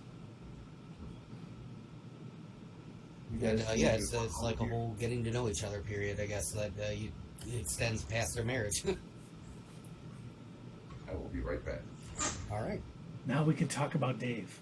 Okay, good. But no, what I was going to say, I just wanted to kind of pat that out real quick and say that yes, there are things that I do appreciate about this series. I love the little attention to details. I love the little graphic flourishes. I love the little Scott Pilgrimisms that's what I'm going to call them. I love them. I think they're great. I think it's a good way to sort of add on to her character. And again, it really speaks to like who she is with her doodles, with the way that she visualizes the world. And so I really appreciate that. But, and I do have a minor but, in some instances of this series, and I even asked Keith because I wasn't sure, it felt like, to me anyway, that there were more than one director or more than one writer or something. There was some other voice that was changing the direction of this show, because at some points while I was watching it, it very much came off to me like the scene was intended to be in a sitcom and not in a more serious driven series, like more of a drama series. I guess that's what we want to call this. It felt like they were telling a joke and waiting for a laugh track in certain instances. And I was like, well, that felt kind of out of place. All right, let it go, whatever. Continue watching the show. And then it would happen like again in another scene, and I was like, well, that was weird. So like I don't hate the show. I think it's doing good, but I think it could, I don't know, it could use a little more consistency. That's how I'll phrase it. See, I look at those changes in tone like her perspective is the very sitcom-y sort of thing. Like she sort of sees life in a different thing. Like when they were having the dinner and the family was all, gushing about her and all that stuff, and her singing after she came home that one time. And then real life is a little, different tone, and that's what they're going for. Like she gets pulled out of her world and brought into the real world occasionally, and that's the change in tone. Okay.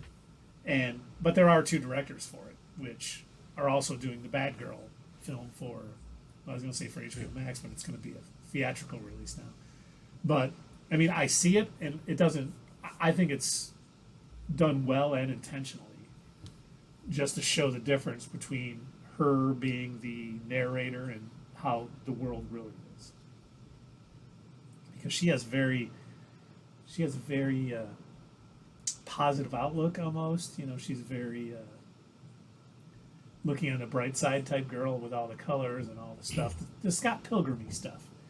Mm-hmm. You know, that's how she is. She, you know, and I love the fact that, you know, she has worshipped these heroes for so long, and now that she has powers, you know, she wants to do the right thing, and, you know, working with Bruno, who we won't talk about, but, you know, doing all the things to get better is just, you know, checking off all the boxes. And this is, I'm glad they're doing it this way. I know they've changed. You know, Thunder Walker had a good question a little while ago. He said, let me scroll back to, oh, do we think her energy power will look more like the comic at some point as she gains focus? And I really do. I think as they move along, I think she's going to, her powers are going to be less energy looking and more polymorphing as she does in the comics.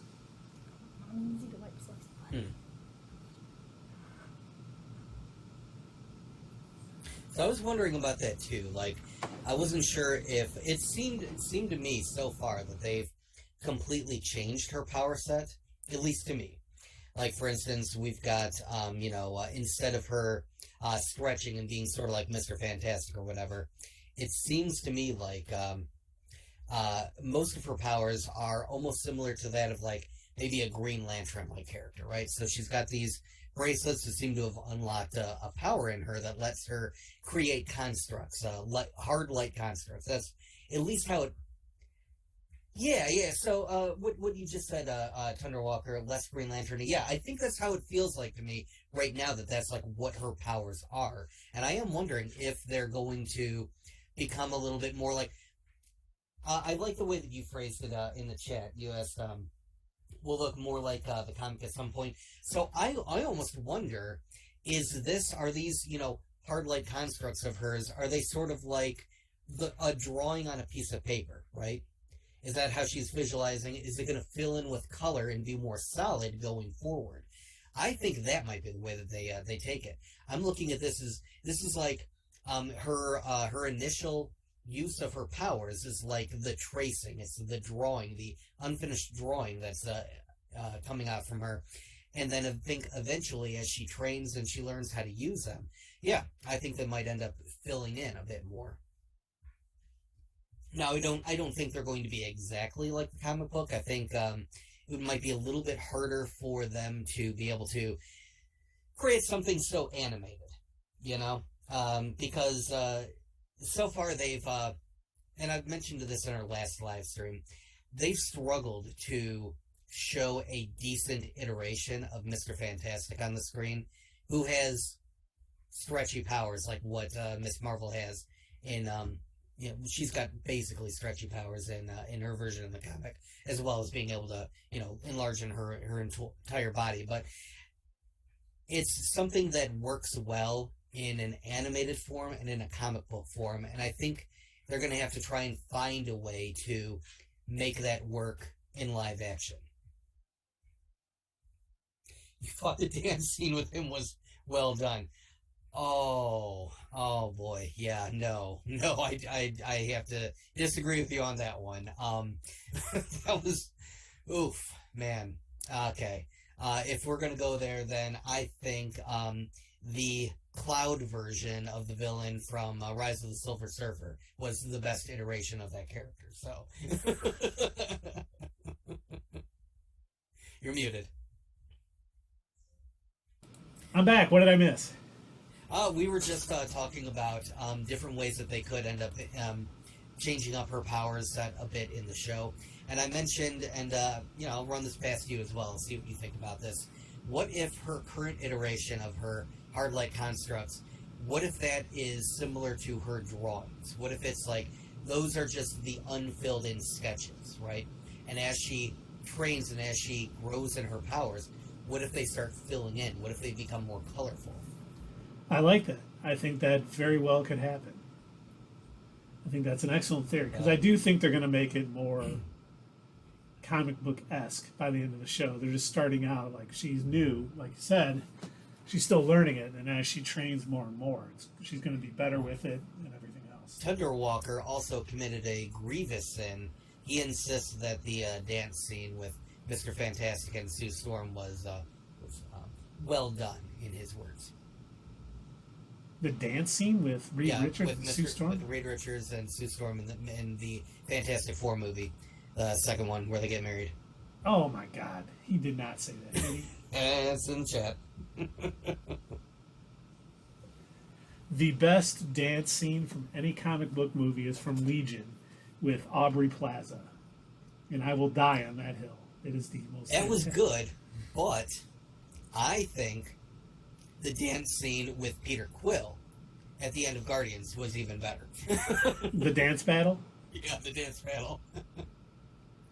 What are you doing? I'm distracting you, bro. No, doesn't he call him Turd something? Yeah. Turd muffin. I love it. And then they blast him. It was so good. Like, all right, I'm gonna bring it over to you. Okay, subtle. Bring it on back. Oh man. So we didn't really talk about like a whole lot about this particular episode. We've just kind of been talking about the series as a whole so far. And you brought up a few individual scenes, Keith, but let's see here. What have we missed so far? We talked about her singing and dancing because she's got a crush on, what's his name? Let's see. Talked about the very end when she... I know what we need to talk about. Powers kind of fail on her a bit. Damage control.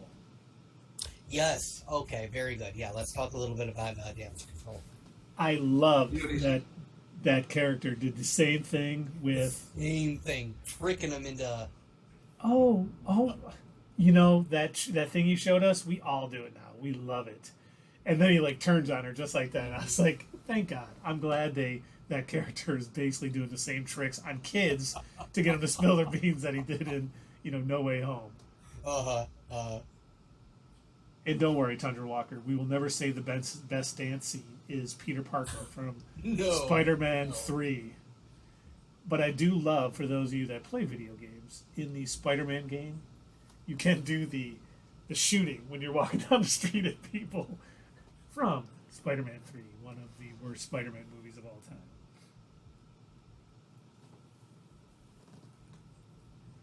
And long silence. Are we done talking Miss Marvel? Do we have any predictions for next week's show? Anything exciting? No, I would say I'm a little surprised by how, I thought the first show was kind of, all right, it's a show. It's good, but it's not for me. And then after this show, I was like, all right, it's picking up. It's actually going in the right direction. Mm-hmm. I had a few nitpicks, like when Conrad jumped into the pool, and he came out, and he just slightly wiped himself off, right? But then in the next camera angle, he's completely dry. Just standing there holding the towel like this, but he's like completely dry. His hair is dry and everything. That's his superpower. He could dry off really fast. Well, and just so you know, he is an Inhuman in the comics also. Okay, so we could be learning something about him. Mm-hmm. But of course, they did change his history because if that is his mom, he's not related to Kamala in the actual comics. He knows her and he's friends with her a little bit, but they're certainly not like that. So I'm kind of interested to see where they go with this. I mean, I really don't have any theories. I was like watching it. Oh, good. Let's hear it. I theorize that Bruno is going to become a villain. He's already showing jealousy. Yep. But he was right. He was right to doubt Cameron's intentions. But for the wrong reasons. Yeah, but we all do things for the wrong reasons. I think they're going to keep Bruno as a good guy. I don't. I think he's going to become a villain and he's going to use his technology eventually to become some sort of super tech villain. And it's going to, I don't know if it's, I'm not going to say it's going to be this season, but maybe by like next season or in the Marvels, he's going to be somebody who's going to, it's going to be more of a moment for her because she's going to have to make the choice. Do I really have to, take out my friend that I've known for years just because he's gone to the dark side? Yeah, I think he's more going to machine now than man. If they do, I hope he's related to Thomas Edison. Like the comics. I pray, I hope so much. They would need to have to see, because this won't be in the Marvels, but I want to see the inventor in like a post-credit scene of Miss Marvel. For those that don't know, the inventor is basically a clone of Thomas Edison that got mixed with cockatiel DNA. So he's basically a bird Thomas Edison. And in the comics, he was actually kidnapping teens and basically stealing their energy to power this thing. And, Kamala and Miss Marvel ends up stopping him. But I would love to see it, because that was, when I was reading that comic, and I'm like, what on earth is this? This is great. It was so different. It's so refreshing to see something, like that I would love to see the MCU's take on the inventor. That's how I feel about Squirrel Girl. It's so out there and weird and different. And she defeated Thanos. Yes. And became like best buddies with Kraven. I would love to see Squirrel Girl make it to the MCU. That'd be interesting. Yeah. Wasn't there a live version of her, or she was going to be signed? Was that like AT&T girl? Yes. Yep. Yes. It was. She was going to be played by her. There was going to be a live action version. It was the New Warriors. It was a New Warrior show that she was going to be a part of. Mm-hmm. Which is sad, because I think that could have been good. Especially, the New Warriors have a huge part of the original Civil War in the comics, because they were trying to catch Nitro and he ended up blowing up.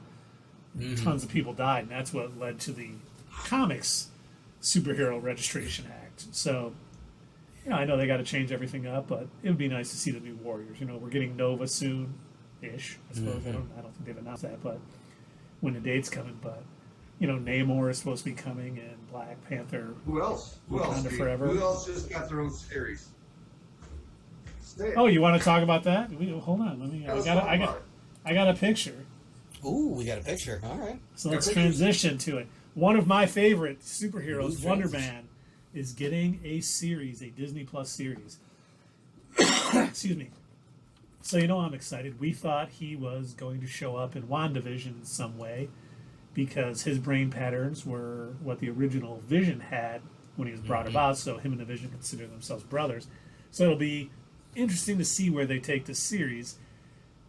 I'm hopeful it's good. They said it's going to be kind of like a Hollywood satire, because in the comics he is an actor and a superhero. So I'm hesitant at times with things I'm hearing, but I think overall, as long as they don't make him a pacifist like he is currently in the comics, I think it'll be okay. I hope they show both sides of his character, as an actor and as a superhero, and I hope he does get his connection to Vision in some way. This may be where we see the White Vision next. Comes back. Yeah, I agree. That'd be the best place to bring him back. It makes the most sense. Yeah. There's a YouTube video that just got added to the chat. For those of you that aren't regular watchers of our YouTube channel, check out that video. That is part of what we call our In Focus series. And we did do a video back when WandaVision was airing, because we, like Keith said, we thought that Wonder Man was going to make an appearance in some way, either by reference or appear physically in the WandaVision series. So we do discuss in a little bit of detail. We talk at one point about Wonder Man. And Tundra Walker makes a great point. He is a villain first.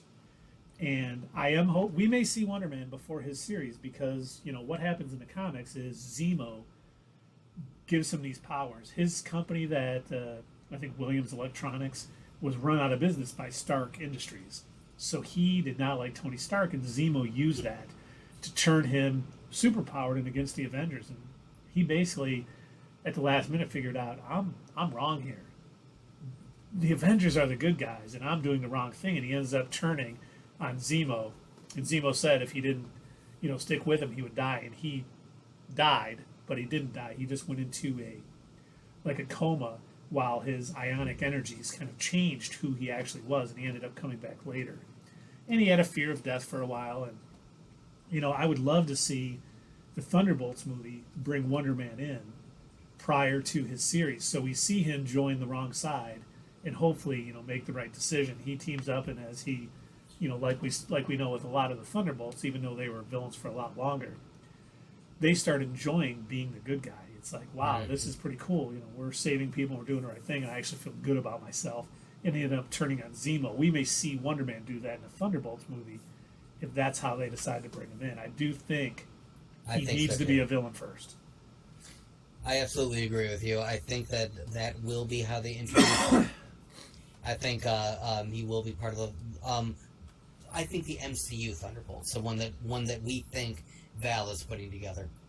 Yeah, it's going to be more Masters of Evil. Yeah.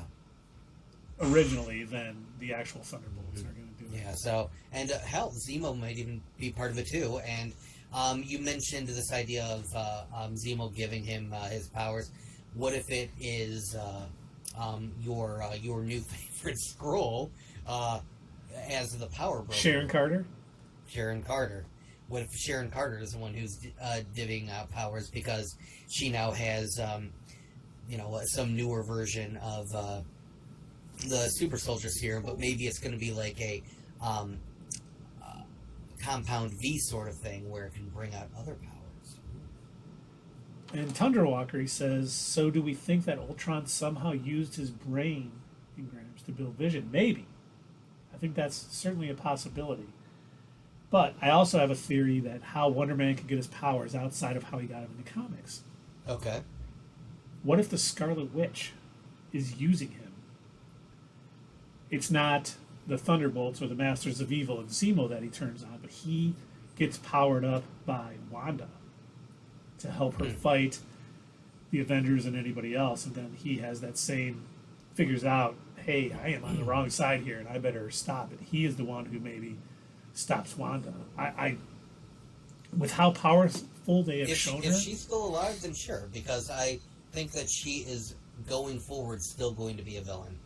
I don't see her possibly being able, after that showing in Doctor Strange in the Multiverse of Madness, you don't come back from that. You don't get to be back on the Avengers after murdering an entire team of otherworld Avengers. And basically, there's no way that those rocks caving in killed her. She was using that to stall for time. If she's still alive. She's still alive. She's going to be a bad guy. She's going to be a villain going forward, I think.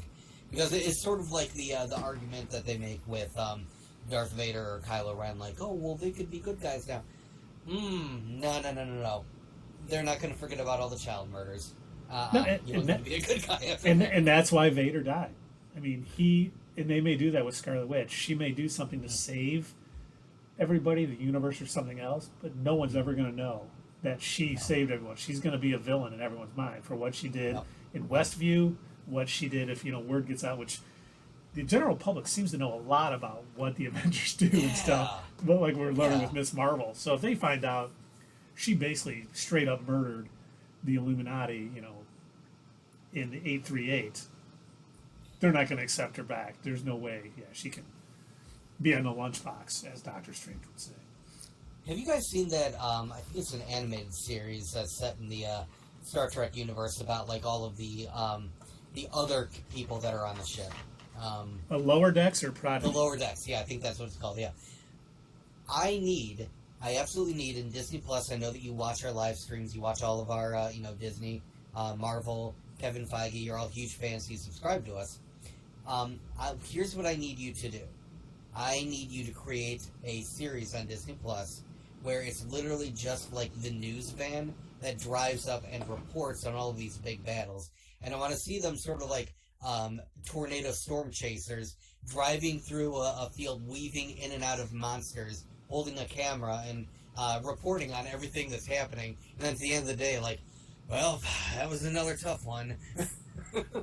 Like, I need to see their point of view, like the Department of Damage Control, but just like Avengers battle news reporters. Did you guys ever watch Powerless?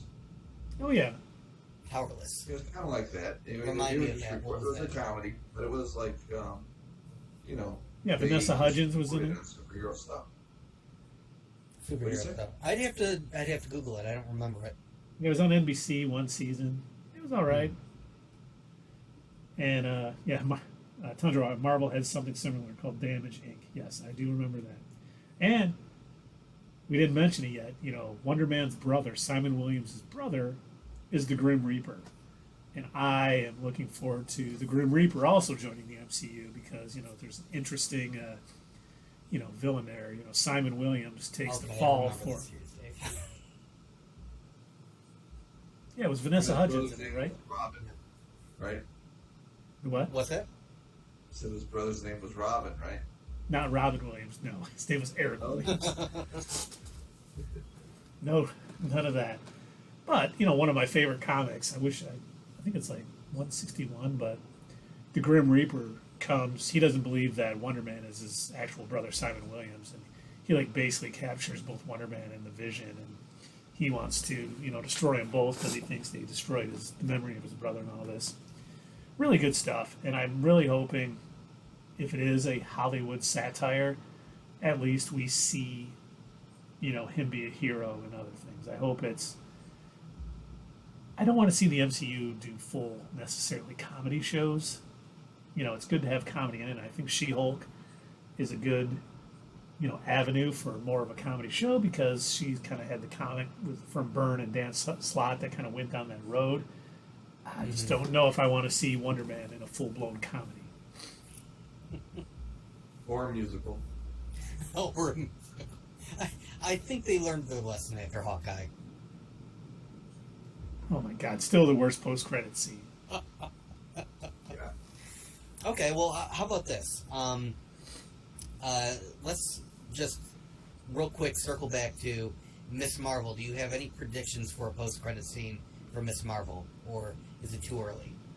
For me, I think any post-credit scene is going to be Carol Danvers showing up, saying she needs her help, or something along those lines, because something is going to lead into her joining her in the Marvels. Okay. So it could be her and,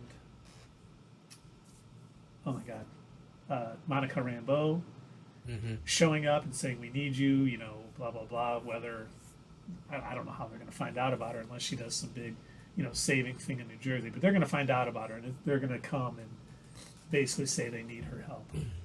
Or she already had 1 million hits on YouTube, so I'm sure if Tony Stark can find Spider-Man on YouTube, you know, Monica Rambeau can find Miss Marvel.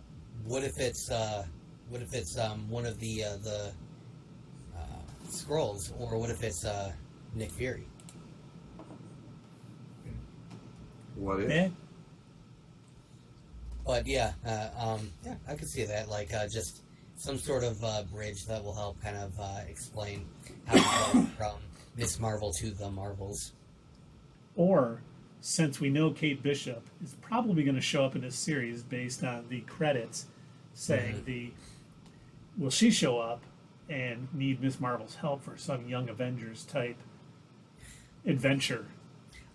You know what? I could see something like that too. I could see them slowly trying to form the Young Avengers, because we've already noted that they are trying to form the Thunderbolts, or whatever this bad guy team is going to be, with Val. So they've already made, you know, they've already mentioned it so far in all of these shows that Val is putting this team together. So it would be nice to now get a nod. Okay, well the Young Avengers are also forming at the same time. And it's pretty clever, you know what they're doing with bringing in the Young Avengers. They're just trying to get that age group, and then, you know, how long, if they get them all hooked, how long they can ride that out. You know what I mean? We're going to sell so many toys. Like, and they can have the same actors play these roles for decades. You know, They could even have the Young Avengers take the spotlight for a while, and then when they're ready to bring back Steve Rogers and Tony Stark, and when they recast them, it'll be far enough away from Robert Downey Jr. and Chris Evans that people would be a little better with it. And they could just keep cycling back and forth. That'd be pretty cool. And thank you, Tundra Walker. It is the Avengers 160 with the Grim Reaper, the trial with Wonder Man and the Vision. you were one issue off I know. I'm sorry, guys. I've let you all down. That's amazing. You know. You're fired, Keith. I'm sorry. That's the rules of Not Your Status Quo. I know. You Sorry, got a guys. comic book issue wrong. Well, we're at the 2-hour mark. You want to switch over to the boys? That's Probably should. a good idea. Man, I am loving The Boys. I'm totally with you, Dave, and Keith. I think you feel the same way. I am absolutely loving the series. I think it has been phenomenal. And, I loved the second season. I thought it was great. I loved the first season. I thought it was really good. So far, this season has been even better than I think season 1 or 2. I absolutely agree. I think they are You what? weaving. Oh yeah, you're right. Absolutely. They're weaving storylines in seamlessly. Other shows could have had the head popper being Stan Edgar's daughter, adopted daughter, and not done it well. And they just weaved it in perfectly with how everything's done and the way she, turned on Edgar to support Homelander, not necessarily to support Homelander, probably to keep her daughter alive from Homelander. Yeah. Has been so well. And the interactions between Huey and Starlight, awesome. He just wants to help her and do the right thing, and he's going about it the wrong way. And, it's kind of putting that, space between them. And we get Maeve, who I thought was great. She's been in training and not drinking and all that time. And, Butcher's like, I've been sober a year. And they're just pounding. It's like, oh, my God. Yeah, they Butcher, were pounding, all right. he really brings out the worst in people. Well, and then at the end of the show, I guess I must have missed something, but she said, what happened to Maeve? And the last thing I saw, that happened to Maeve was she was just arguing with Homelander. I don't remember them making an argument about an announcement about how she was missing or anything. Did I miss something? He, attacked her. There was a really quick shot where he, he said that he smelled Butcher on her. Yeah, and then he but knocked her. He nailed her and knocked her off. They cut the scene really quick, but if you watch it again, they show her flying away from Homelander, he attacked her. Okay. And so there goes my theory of she was going to be the special weapon that came out against him, and he wasn't ready for, because I don't know where she is, and I think that's going to be an interesting storyline down the line. Is she really that injured, or did they, is Stan Edgar almost doing a Nick Fury and getting heroes out of there to start training to take on Homelander with whatever he may potentially have to stop him? My guess. I don't think that she would go in there and mouth off to him if, knowing that he could fly off the edge and do whatever, if she didn't have some sort of plan on it.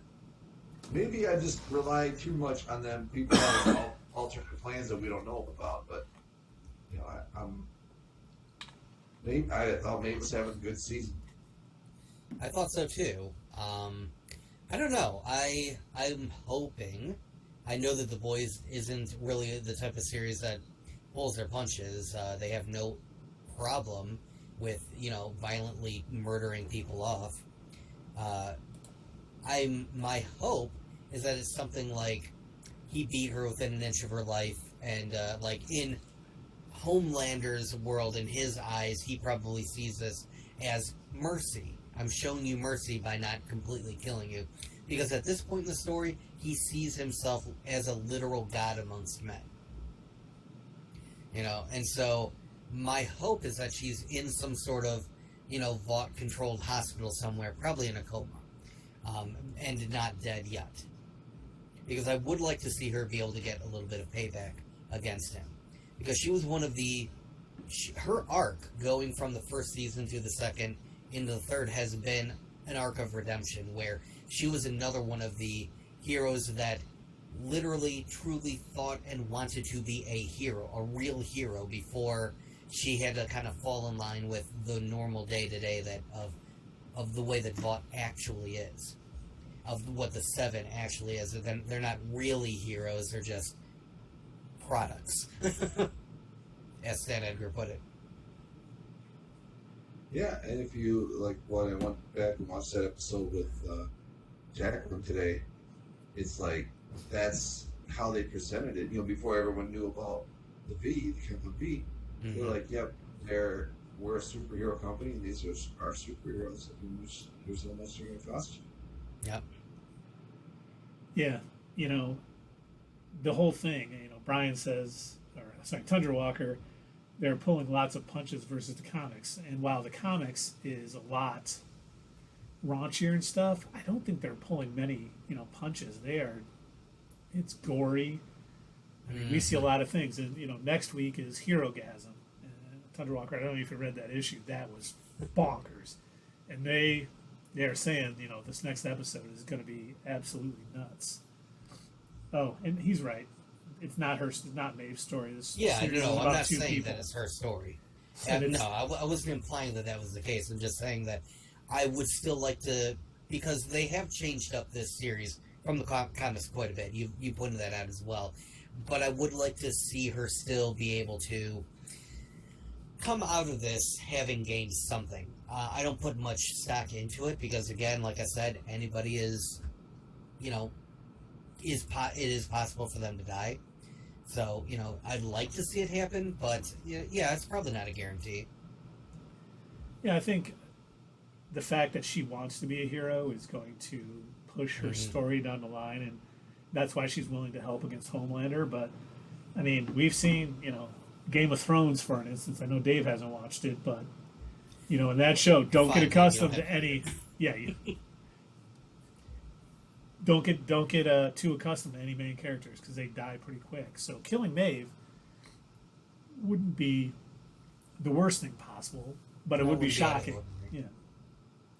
Well, here's my question for the entire season. My suspicion is that Soldier Boy is the weapon, obviously, and he's either going to take away Homelander's powers at the end, or he's going to, have to kill him. Now, would this show be able to survive without Homelander? Would the show be able to survive without Homelander? Yeah, or at least a depowered Homelander. I think it could survive. It wouldn't be nearly as good. They would have to have someone replace him. That's equally intriguing. What would be funny is if, and I could maybe see them doing this. If it seems like Butcher and company, I think they're trusting Soldier Boy right now. They are using him as their weapon. They've agreed. Okay, we're going to give you what's her name? The Countess, Crimson Countess. We're going to give you her. You can torture her. We don't give a shit. We're not going to stop you. But you have to help us with this Homelander problem. And I think they're going to try and use him like that. And if he does depower Homelander, I don't think they're going to kill him off the show yet. I think maybe next season they'll have him come back and he's going to have grown out a beard and he's going to be living off in like some cabin out in the wilderness somewhere, like a Ted Kavinsky type or something. And honestly, if Soldier Boy does help take out Homelander, whether just depower him or take him out, Soldier Boy is probably going to be the next big bad because he's not stable. He's murdering people without a second thought. That's not someone you want to have running around. They're using him, but I hope they have a plan for stopping him. If he does help I don't know if they do. They don't. I think I'm betting Butcher's plan is he thinks, well, as long as I've got my little vials of temporary V, I can have powers and I can take him out. I'm betting that's what Butcher's plan is. Yeah. Just slice them apart with your eye vision, with your heat, whatever that vision is called. And I think that's going to be one of the morals of this season is it's going to prove that in the first season, if you remember, they thought out, they had planned out like a lot of everything they were going to do. Like, okay, we're going to do this, we're going to do that, and this is how we're going to capture, who's the invisible guy? Translucent. This is how we're going to capture Translucent. They had this like all worked out and everything, and it was because they didn't have powers to rely on that they had to figure out more creative ways to make this work. And I think with Butcher relying on these powers is like the easy way out. He's not able to come up with anything more creative. And I think that's going to be what he ends up learning at the end of this season, is he's going to be like, I was trying to rely on powers, it clouded my judgment, I didn't come up with any better plan, and now we've got someone worse than Homelander out there who I thought I could stop him with powers, but whoops, he can get rid of powers.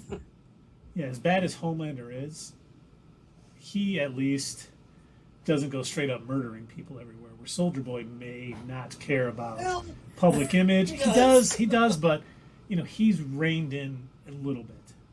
He's getting worse, but he has been reined in for many years when he knows I can't do what I want to do necessarily, and I got to hide the bad things that I do because I don't want public opinion turning against me. So he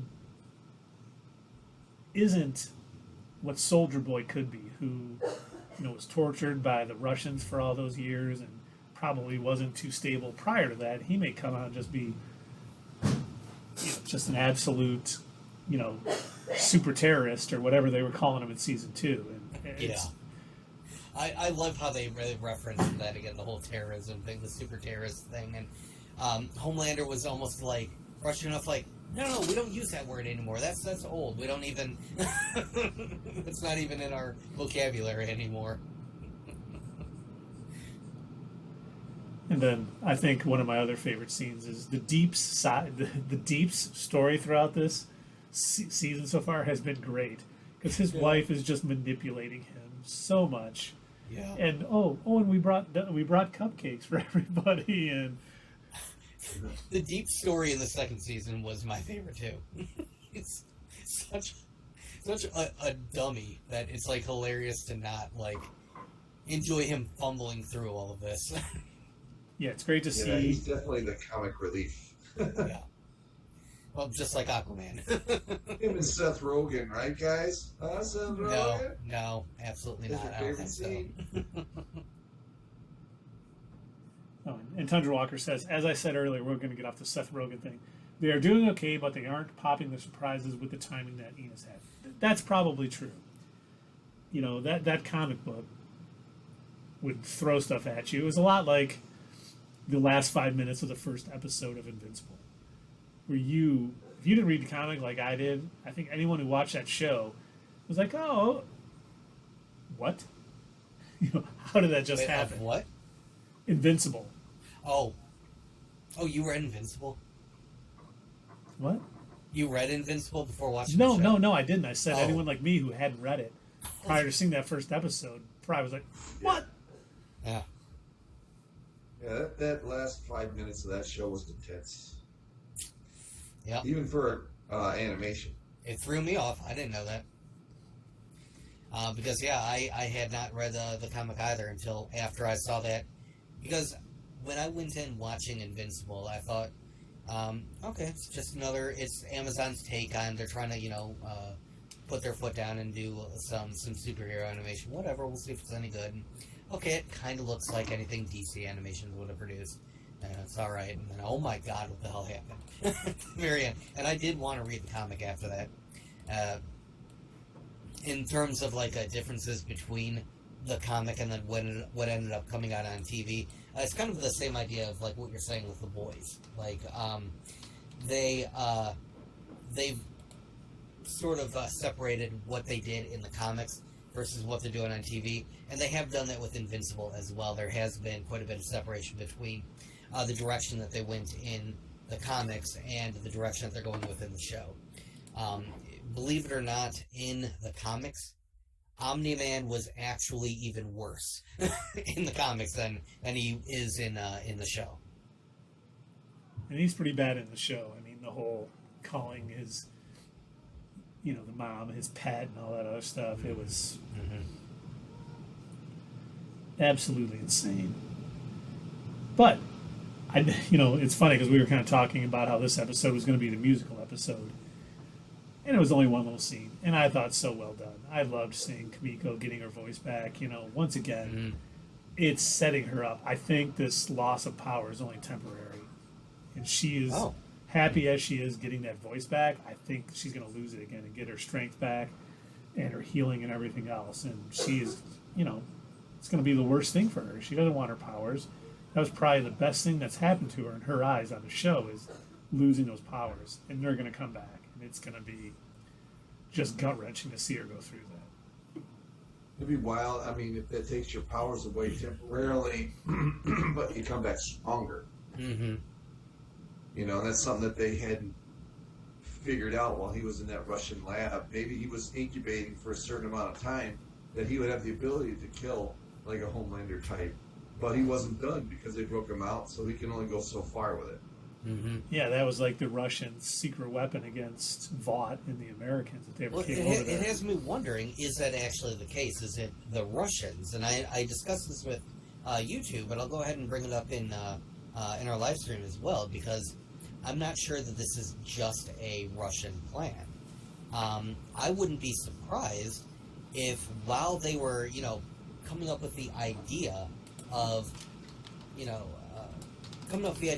making Homelander, because we know that he was created in a lab. He wasn't as a baby, injected with like Compound V like all of the other suits. He was specifically made and curated with this set of powers. And in the comics, real quick, I'm going to give a spoiler warning for everybody. In the comics, they also make a clone of Homelander, and that's who Black Noir is in the comics. He is a perfect clone, a silent clone of Homelander, and they created him specifically to destroy Homelander if Homelander ever got out of control. He was their safety switch. He was there just in case. And it wouldn't surprise me in the world of the show, because Stan Edgar seems like, and Dave brought this up earlier, he's a tactical type. He comes up with plans. He thinks things through.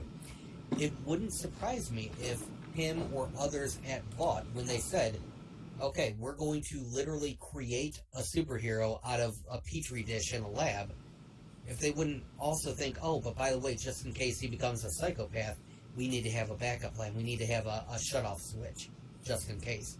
What if, at that point, they decided, okay, well, we're going to use this opportunity and team up with our Russian friends, because while the American government wasn't on good terms at the time with Russia, what's to stop a corporation? They don't have those same sort of, we see that in our everyday life, which The Boys draws from all the time. The series, they're constantly drawing from things that happen in reality. What would stop a company like Vought from working with another Russian company to help develop, like, here, we will give you Soldier Boy so he stops attacking your people and he won't get involved in the war, but you have to experiment on him and find a way to have him be able to eliminate superpowers. We want him to be our safety net in a way. And think about it, they would have to work somewhere way away from Homelander in the U.S. Where it wouldn't be seen, yeah. Where he wouldn't catch on to it. And I think that is a very good theory, and I think that may, we may find out that's what actually happened. So, interesting to see. We got 3 more episodes this season of The Boys, so not much left. I don't know how much we'll find out about it, but it's going to be interesting. Oh, Get 'em Dre is on. Get 'em Dre, good to see ya. You guys ever wonder why our enemies in comics are either Russians or Nazis every time? Not every time, but the majority of the time. That's... They always gotta have that accent, That accent works for Americans who think of evil. And I hope one day that the Winter Guard, which is the Russian equivalent of the Avengers, with the Crimson Dynamo and, all those guys, I hope they are shown in a good light at some point. Like, they may be, working in Russia and everything, but they're heroes too. I mean, we don't always have to paint them out to be bad. Now, Nazis will be bad every time because, there's some Nazis in the U.S. now, and they're all evil and bad, and Nazis should be punched every time. We're a pro-punching Nazi channel. That's absolutely. No, we're non-violent. He said absolutely, though. Oh.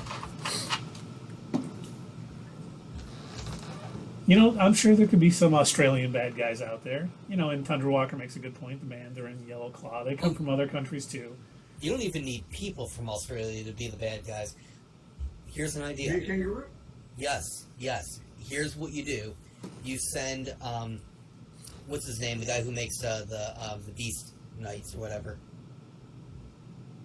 Oh, the High Evolutionary. High Evolutionary. Send him to Australia.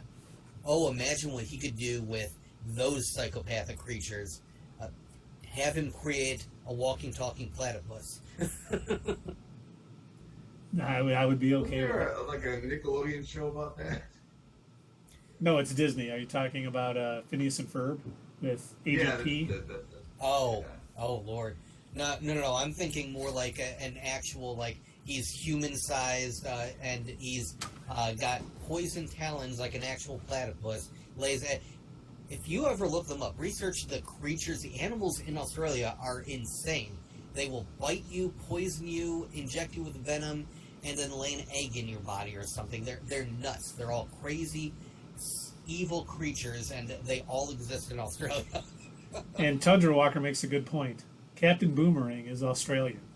Yeah, he is. R.I.P. Captain Boomerang in the Suicide Squad. One of the best Suicide Squad members. Yeah, but he's not really a hero, is he? He's not a hero. No, he's a villain. He's an Australian villain. Yeah, you're right. Yep. I'm trying to think if there's anything else. I thought I had another point about the boys, but now I can't think of it. Did you want to expand on anything that I just said, or Remind me what you were talking about. I was talking about how I thought that Vought and the Russians were maybe working together to develop Boy as a deterrent. No, I did comment on that. Like I thought it was, they would need to do that to get it away from Homelander. My point was Paul Reiser. Did you guys recognize Paul Reiser as the Legend? Yes. I was like, Paul Reiser. I'll Comedian. have to Google who he is. Okay, you probably too I'm young to terrible remember. for remembering who actors are by their names. He was in Mad About actually You an with alien. Helen Hunt, All right, sir. and I thought that was great. His whole character was what a douchebag, and it just And he fit into the doesn't care that thing. they're superheroes. He just need to talk to him the way he does. He wanted his uniform. He wasn't here, and who's that for? And there's just a Coke laid out. Yeah, he did that really well. I was shocked. He got him up on the screen. Yeah, I see his picture, and now I know who you're talking about. Who he was in The Boys, and trying to figure out what he was in that I would know him from. It's a generational thing because that was on at the same time Seinfeld wasn't it? Yeah, Yeah, because in Friends, because Phoebe was on both shows. I've never seen an He was episode in of Friends. No, Phoebe was He on was Mad on About You. Friends. Oh, Yeah. This guy was from Mad About You. Yeah, Yeah, Never watched that show. you didn't miss anything. and he Okay. was in Aliens, the second one, and he played this slimy guy trying to get the alien back to Earth. Mm. But have you guys ever seen his stand-up? He's hilarious. No, I have. He is funny. I do like Paul Reiser, which I didn't recognize him at all. I had to look him up on IMDb to see who it was because I was like, God, I recognize him. I looked it up. I'm like, oh my God, I can't. He was on Stranger Things. I just saw that. Yeah, Yeah, he's on. plays. Okay, so he's good at playing villains who are not Russian or Nazis. Yes, That's not the villain. that is true. We do get a lot of American villains, especially in The Boys. I mean, Vought is pretty evil, and they're pure American. And I do hope we get away from the Russians always being the bad guys, just because I love Russian fighters in MMA like Khabib Nurmagomedov and Fedor Emelianenko. It's going to be awful tough to move away from. Like we were getting close, and then Putin had to go and start a war with Ukraine, making Russia the bad guys again. Like, I'm hoping people see that as Putin is the bad guy, and I really think a lot of the Russian soldiers are not going to be very happy, and his population. So Oh yeah, I mean, I don't blame the Russian people, So I don't. I just think it's mainly him. oh yeah, it is mainly him. He's nuts, but yeah, I wouldn't be surprised if I saw American media, pulling like '80s movie things with with making Russian bad guys again. I wouldn't be surprised if I saw it. That's all I'll say to that. yeah, Thunder Walker, but Putin is behaving like Lex Luthor, very much so. And that's Yeah. what really, is going to put the villain target right on the Russians again, which Putin irony. is behaving like the Young Justice version of Lex Luthor. Yep. Very much like Dr. Evil. Very true, get him straight. Yeah, because the Young Justice version of Lex Luthor is not my favorite iteration. But not the worst. Still not Jesse No, Eisenberg. it's certainly not the worst. But yeah, he's. I think my favorite iteration outside of Smallville, Dave, my favorite iteration was actually from the Superman animated series. Because he, in his own mind, he thought he was the good guy. At no point did he see himself as a villain. He thought that he was saving Metropolis from Superman. Yep, same as Michael Rosenbaum was. Mm-hmm. Yeah, he always thought he was doing the right thing. Yep. Even though he didn't care about how he did it, he always Right. thought he was doing the right thing. And that's what makes great villains. Yes, it does. You know what? That's funny because it took 2 hours and 23 minutes, and I wasn't the one who mentioned it. Yeah. We've But got you might be so. able to trump this, 'cause this Oh, was that's right true. The away. Rick and Morty was right away. True. Do we have anything else on the boys, gentlemen? Because we do have. I don't think so. Is DC No, going to it's- do Injustice as a live-action film? I would love to see that. That would be cool. I would be down for that. I haven't seen the cartoon yet on HBO Max, but I'm planning on watching it. Now, that movie, that would be a good vehicle for Zack Snyder. Yeah. Because there you go. This He is can smart. make all the evil versions of the heroes that he wants. They can all have guns and they can all shoot at each other and they can break necks and be as dark and brooding as he wants. And the Flash can be as they can keep using Ezra Miller. Just dress him up in yellow. If they can Right. find him, he is in a different If they can universe. find him. Oh yeah, that's right. They can't find this guy. Yeah. That is scary. Now But you guys better be quiet. Sierra loves Ezra Miller. Oh God, even after the news? Does she not know what I he's don't know done? about that. I don't know. But Oof. she's not answering, so Oof. she might not be Yeah. answering. You got to watch the news. I am so sorry to tell you that Ezra is he's a villain now.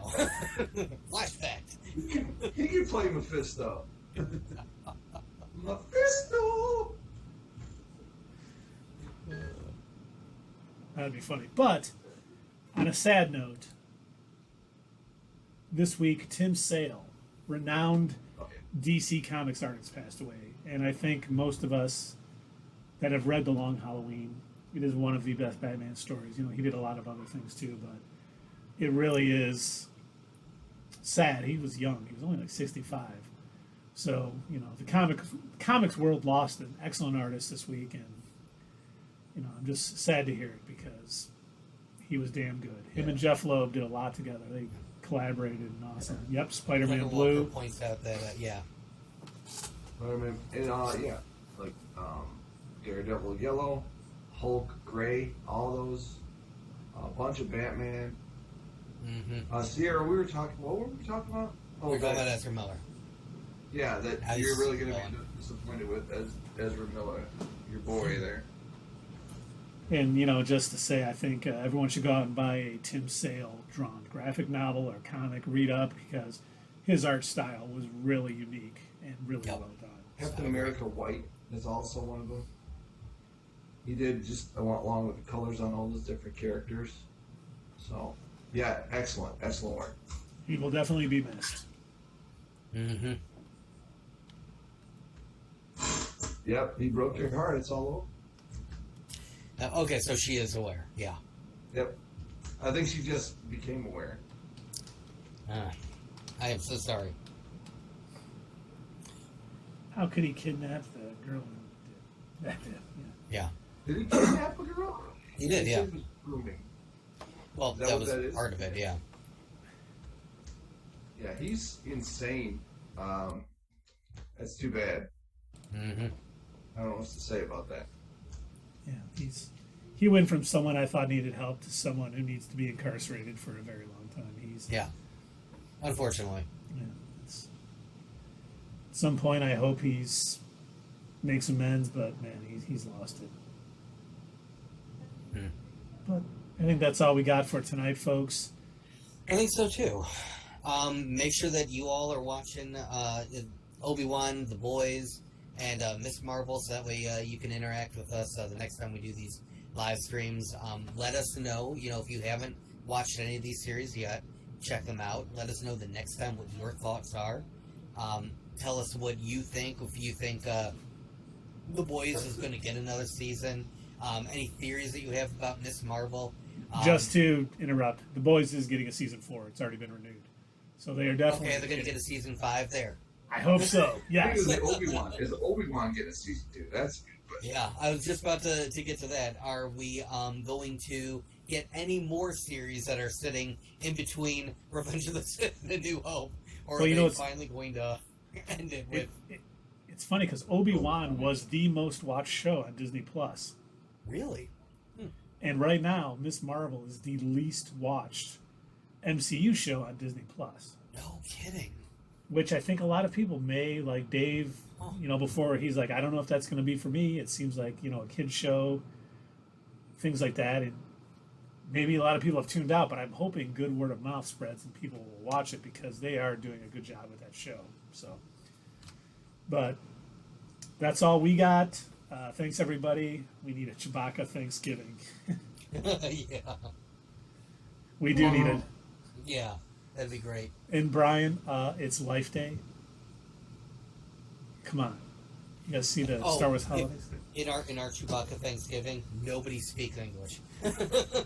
It's all Chewbacca's language, the entire thing. That would be awesome. So I am going to try to raid Terrible Gaming 123. I don't know if he is still on. He's been going on earlier. Looks like he's still on. Oh, he is. Oh, good. So we're going to raid him. If you haven't seen Terrible Gamer, stay on, watch him. He's very entertaining. Follow him. Do what you need to do. But thanks, everybody, for tuning in tonight. We will be back next Sunday with probably about the same lineup. The Boys, Obi-Wan, Miss Marvel, any other big news that happens to drop during the week. But enjoy the rest of your Sunday, and we'll see you next week.